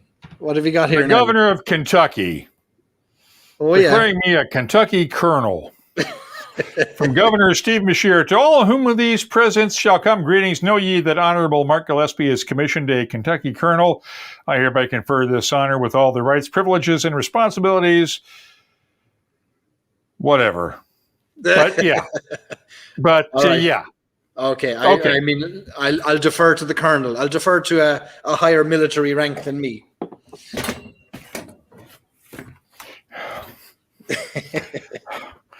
I have never done that before, Barry.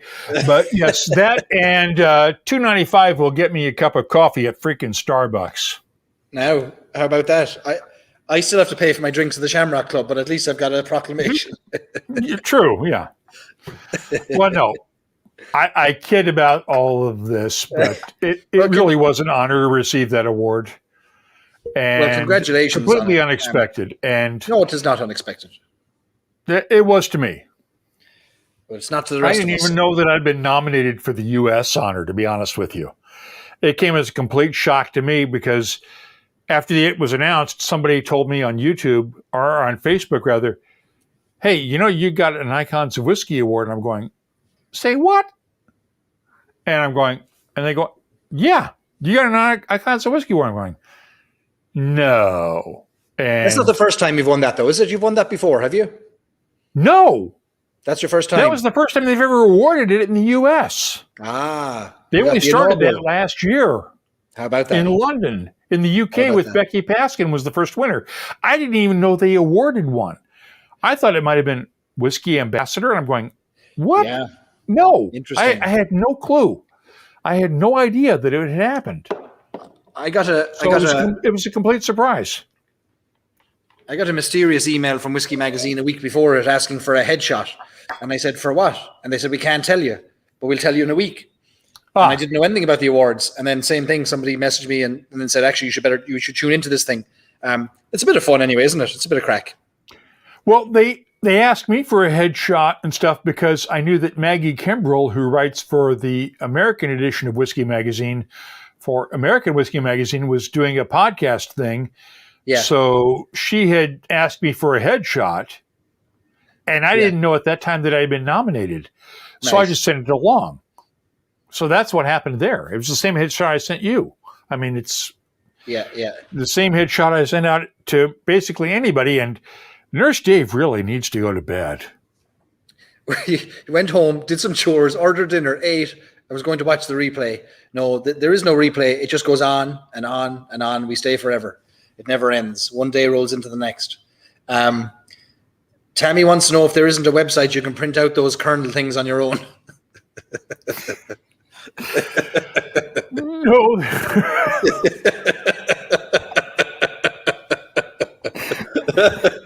I got to laugh because actually, no, there isn't. But if I ever had to get that certificate replaced, the governor that signed it, Steve Beshear, I would have to have it signed now by his son, who is now the governor of Kentucky. Because there's a thing on the back that says, if you ever have to have this replaced, here's where you go, but the current governor will sign it. And it's Andy Beshear, who is Steve Beshear's governor, because this was done in like 2009, 2010. I'm going, what the hell? I never thought I would get something like this, but... Yeah. How about that? Okay, so it's not printed from a website, Tammy. We appreciate your skepticism. It's deserved there with Mark flashing trophies and certificates. I didn't bring out the Icons trophy. Come on, it's still in a box behind the camera. Did you keep the receipt from that as well? You did. How much did that one cost you? Was it $79.99 was what they were looking for the trophy? No, nothing. They sent it to me because I won the freaking thing. You won the global one, and then you have to pay for the regional one. You have to pay for the country one. I'm going to pay for it. You didn't pay for any of them. Really? All right. I'm going to get hold of them. I'm going to get on to somebody, and I'm going to post a picture of mine and tag you to make sure you see that there was a trophy for Ireland. Hey, Barry, it's good to be the icon. I don't know what it gets me, but it's a bit of crack here on the lock-in anyway. Hey, I'm just curious, since I'm just going to bust some, since we're doing some crack here and busting chops. I mean, dude, you live in San Diego. I thought that the Irish communicator with you actually had to live in Ireland. Don't be bringing up technicalities now to the judging panel, or I'll be stripped of my honor. No, you won't. That's why I'm bringing it up here, not to anybody who actually had any power or anything.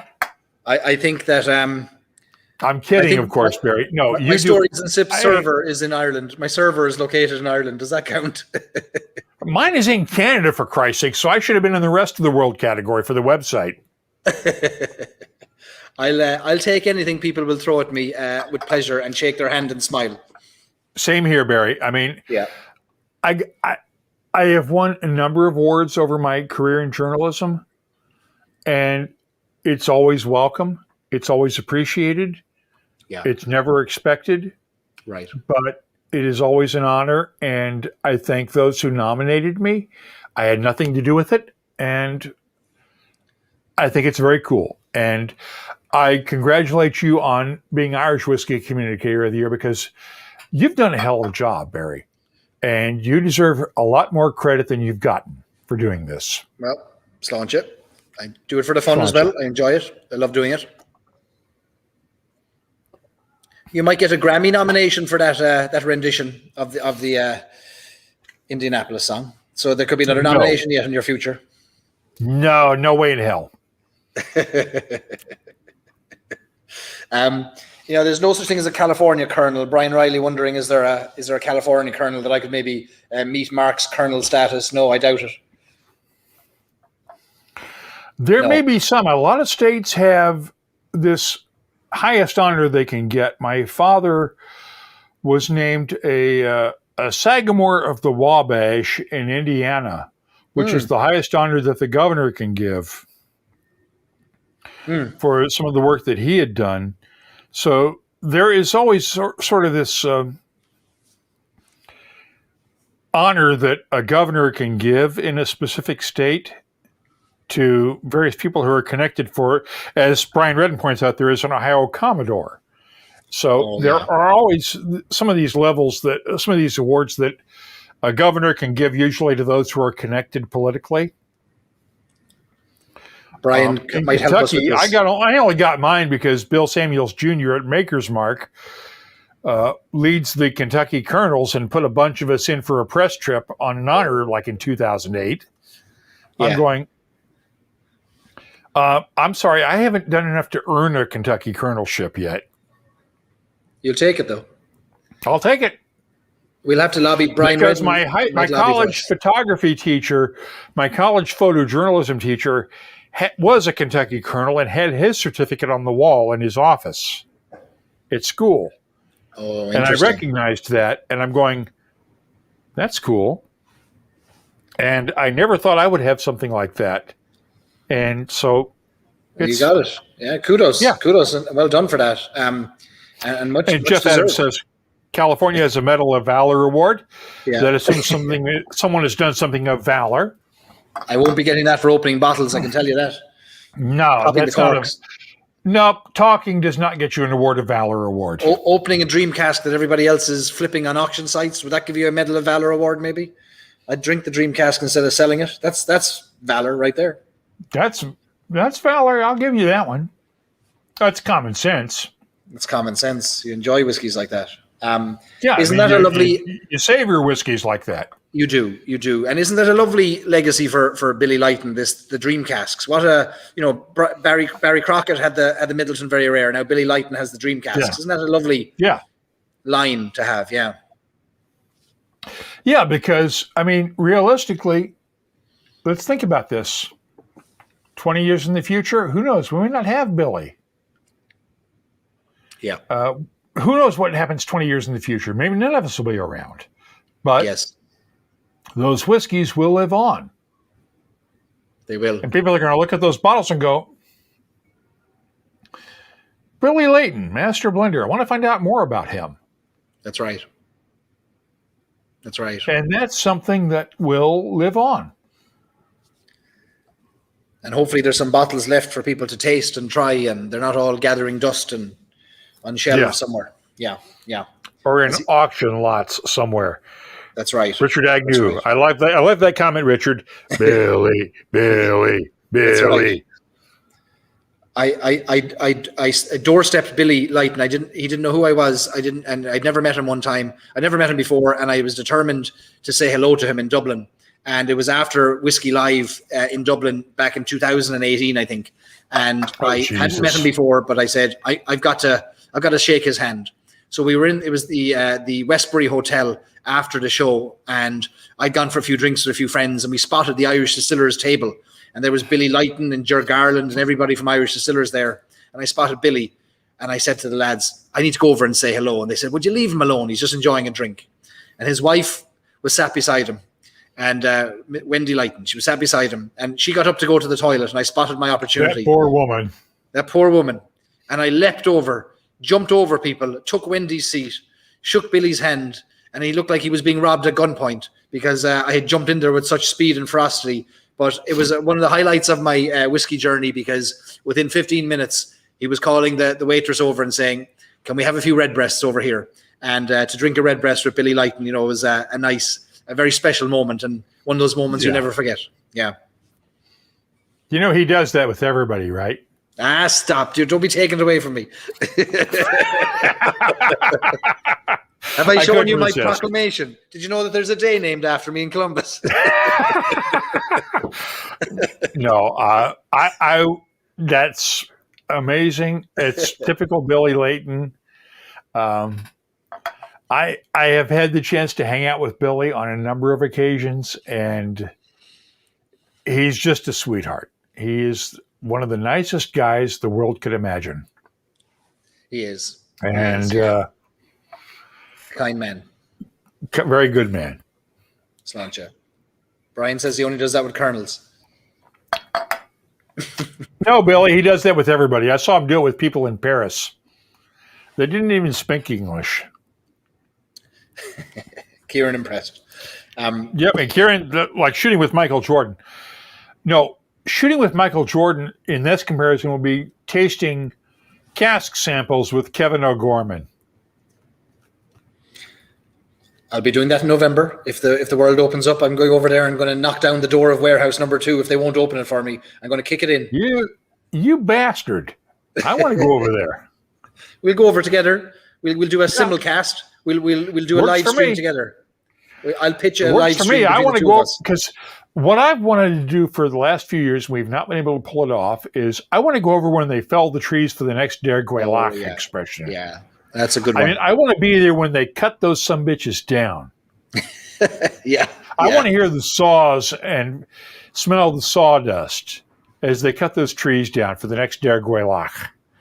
Before they send the trees off to Jerez. Yes. I want to be there for that. They should be flying you over and for we're that. Still trying to work that out. Yeah, they should be flying you over. Well, it's just a case of working out the timing because it's just the timing because they do it in the middle of the winter when the sap isn't rising. I know. And it just never works out. Right. Yeah. But I think that would be fun just to be there when they fell the trees for a Der Gweilach expression. And then a year and a half later, after those oaks have been turned into wood, into barrels rather, and then the finished product comes out. Yeah. Special. That's the fun thing about this job is that it takes years for a story to develop. That's right. And that's right. It beats the hell out of real world journalism where you've got to turn out a story that a single day. Hell, these stories take years to develop. That's right. And that's they're the best stories. Yeah. Yeah. No, you're dead right. You're dead right. And Chris Connor's going to cut those sumbitches down. Chris, you live in Texas, dude. You're not allowed to use the term sumbitch unless you're in Texas. It's reserved for trees in a forest in Ireland. No, you can't use the term sumbitch unless you're in Texas. I mean, I lived in Houston for 5 years. Yes. I can tell you this, that the term sumbitch is reserved exclusively for Texans. And you've got to be from Texas to use this term. Well, Nurse Dave is wondering, he thinks that the communicator of the year should be flown around and shown off like Miss America.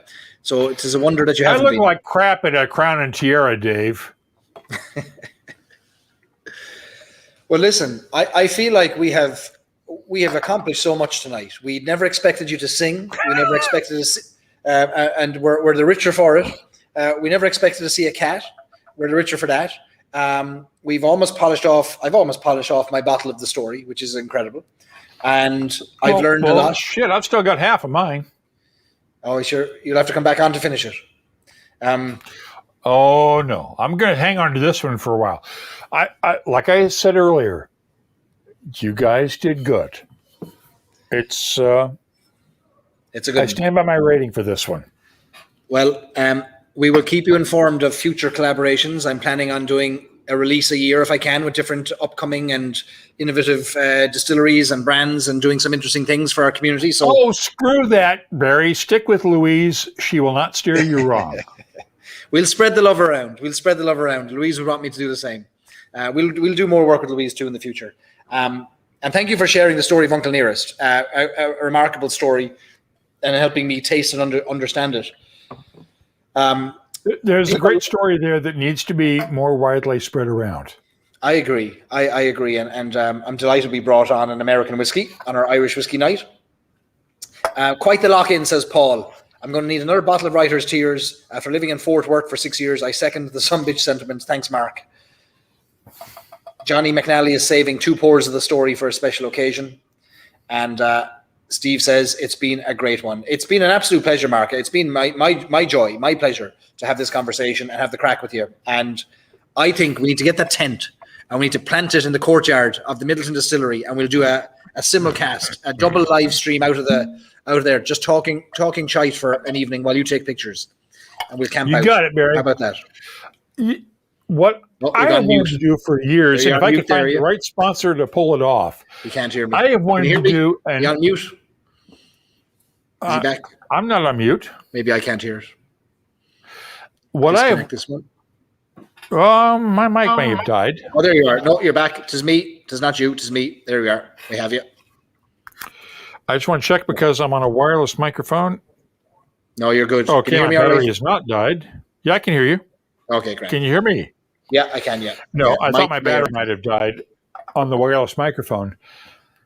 What I have wanted to do for years, and if I can find the right sponsor that would provide the camper van or the RV, I have wanted to do a distillery tour across the U.S.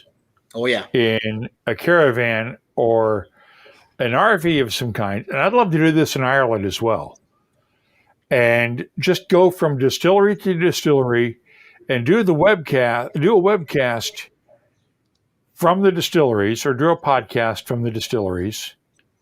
Yep. And then just go back and forth across the country and just visit a whole bunch of distilleries in one trip. And I think that would be very cool to do. That'd be amazing. I would love to do that in Ireland for sure. That would be amazing. Copy the Dead Rabbit Boys with their Barley to Blarney book and and broadcast would be amazing, wouldn't it? Yeah. Oh yeah, I think because we now have the technology to do it.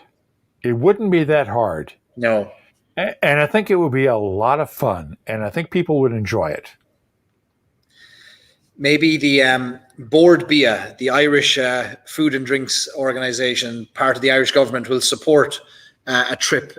They'll supply the camper van, and we'll go around the country with a couple of cameras and laptops. I think government funding would be perfect for something like this. I think so. Mark, will you come back on again in the future? Can we do this again sometime? I'd be delighted if you would. Yes. This was a lot of fun for me, anyway. Hell yes. We've only done 3 hours tonight. I'd be glad to do more. Well, we'll have you back. We'd love to. It would be our privilege and our pleasure. And I really want to thank you. I've listened to your show for years. Always been a fan, and I'm a big fan of your approach and your moral approach, and you've a lovely generosity of spirit and an empathy, and it comes across in your online posts and your podcast and your live stream, and it's one I would be very aligned with and would be influenced by. So thank you for all you do. Thank you, Barry, and I second that right back at you, and I appreciate the kind words. It is hard to maintain neutrality in a world that doesn't quite always respect neutrality among journalism. Yes. Among journalists, but thank you, Barry. I appreciate it. Sláinte. Sláinte.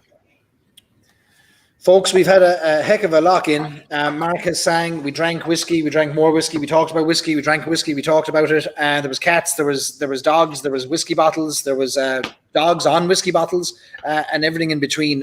What a night we had. Thank you all for tuning in, for joining. And I know for those of you who will catch up, if you're watching this during the week and the replay, thank you as well for your support. And everyone is saying thanks so much. Kieran Quinn, Brian Riley, James Graham, everyone is thanking you so much. So Mark, until we get a chance to have a drink in person, I'll say sláinte, and Sláinte. We will sign off. Sláinte. Good night, Mark. Barry. Thank you. Good night, everyone. Cheers. What a legend. And he doesn't like the word legend, but I'm going to use it instead. so I can, because this is my show and he can't argue. He's a legend. And what a great night we had. So much fun. Educational, informative, entertaining, songs, whiskies, cats, all the best things in one place. What a great night we had.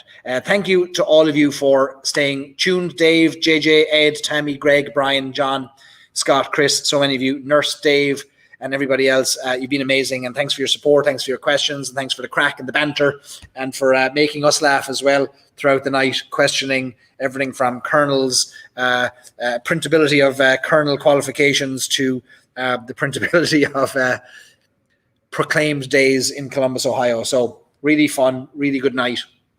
I want to thank you all. You don't need me singing tonight because Mark already sang, so I'm off the hook. That gets me clear, free and clear. The crack was mighty, says Chris. It was indeed. It really was. Chris wants to know, if you're not listening to Mark's podcast, what's wrong with you? Absolutely. And should we make sure everybody realizes how to find Mark's podcast? Just search for WhiskyCast on Spotify, on Apple Podcasts, on Google Play, and go to whiskeycast.com, and you'll find lots of links there as well. Be sure to subscribe and listen. Start your week off. You'll get all the information you need, and you'll instantly be able to appear smarter than you actually are, because Mark will have given you the information you need to do so. And great information, great interviews, and the standard to which we all aspire. So thanks to Mark, and make sure you check out WhiskyCast. Kieran says, now, off the hook, give the people what they want. The old triangle. I mean, listen, nobody wants the old triangle at this time of the night. Let's be honest. Thanks, everyone. Thanks, Barry, says Kent. Kent, enjoy Tasmania. Thanks. You're probably the furthest away from us out there in Van Diemen's Land. Thanks for tuning in. And lots of Irish descendants out there in Tasmania. Great whiskey stories coming out of Tasmania too at the moment. You want the old triangle? We do, says Chris. We do, says Rebecca. All right. Maybe one verse, or no more than 7. Definitely no more than 7. Just the one verse, and then the rest of them. All right. Should listen. All right. I should pour one more drop of something, which will be the story, to lubricate the pipes. We'll lubricate the pipes. And thanks to everyone who had all 3 of the whiskies tonight. Tony Nicoletti, Ed Powers, so many of you. I think Johnny McNally did as well. You had the whiskies, you followed along. Fair play to you. And thank you all for the support of the story, and blown away by Mark's rating of the story. Thanks to Louise for her skill at blending. All right, so here's my little oil the pipes with a drop of the story.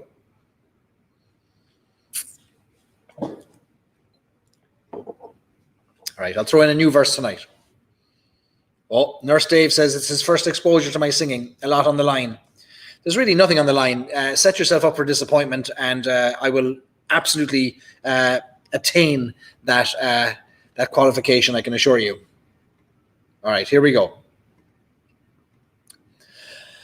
A hungry feeling came o'er me stealing, and the mice were squealing in my prison cell, and the old triangle went jingle jangle all along the banks of the Royal Canal. To begin the morning, the screw was bawling, "Get up, you bowsy, and clean up your cell." And the old triangle went jingle jangle all along the banks of the Royal Canal.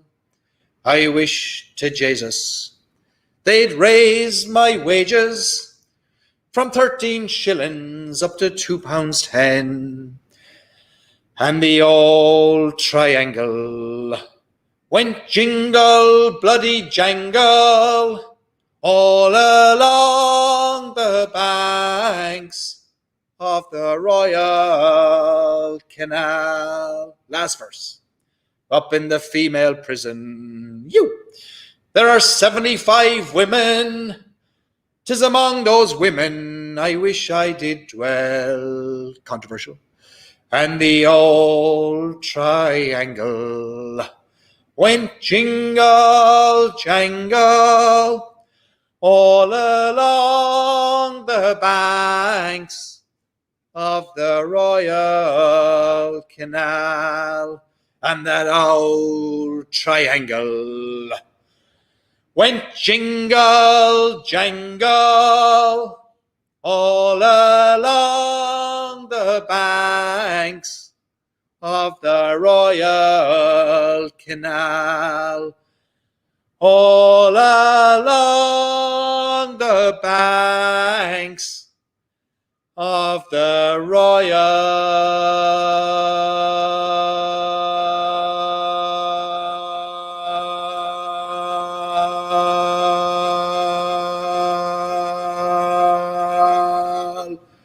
Canal. You, Sláinte. Great night. Legendary night. Fantastic. Thanks, everybody. Who's hosting the after party, says MP. Well, if somebody throws up a Zoom link, I'm sure people will find a way to join it. Brilliant. Thanks, everyone. Thanks, everyone. Sláinte. We went deep on that one. We dug deep for it. Woo! Hunberry, says Kieran. You. Sláinte, everybody. Thanks a million. Listen, I will see you in the Facebook community, Irish Whiskey Fans of America. If you want Irish Whiskey news, go to storiesandsIps.com. We have a new news section, which we'll be keeping up to date. We'll be sharing that through the group and social media as well. I am planning an unbelievable lock-in next week that I am hoping to pull over the line. It's hanging in the balance. We have an unbelievable guest that is threatening to join us, put it that way. And if they do, and I'm going to say they, so you have no idea who it is, if they do, we are going to break all records because it's going to be an unbelievable character, a legend, could join us next week. And I can't say who, and all I can say is I'm going to work the weekend to try and make this person commit and join and build an entire lock-in around them. So stay tuned. If we can get this to happen, it's going to happen next Friday night. They are available, and I just need to convince them of joining. So we're almost there. We just need to get it over the line. So cross your fingers, your toes, your tour glasses, your bottles, anything you can cross. If we can make next Friday happen the way I want it to happen, we'll bring the house down. We will bring the house down.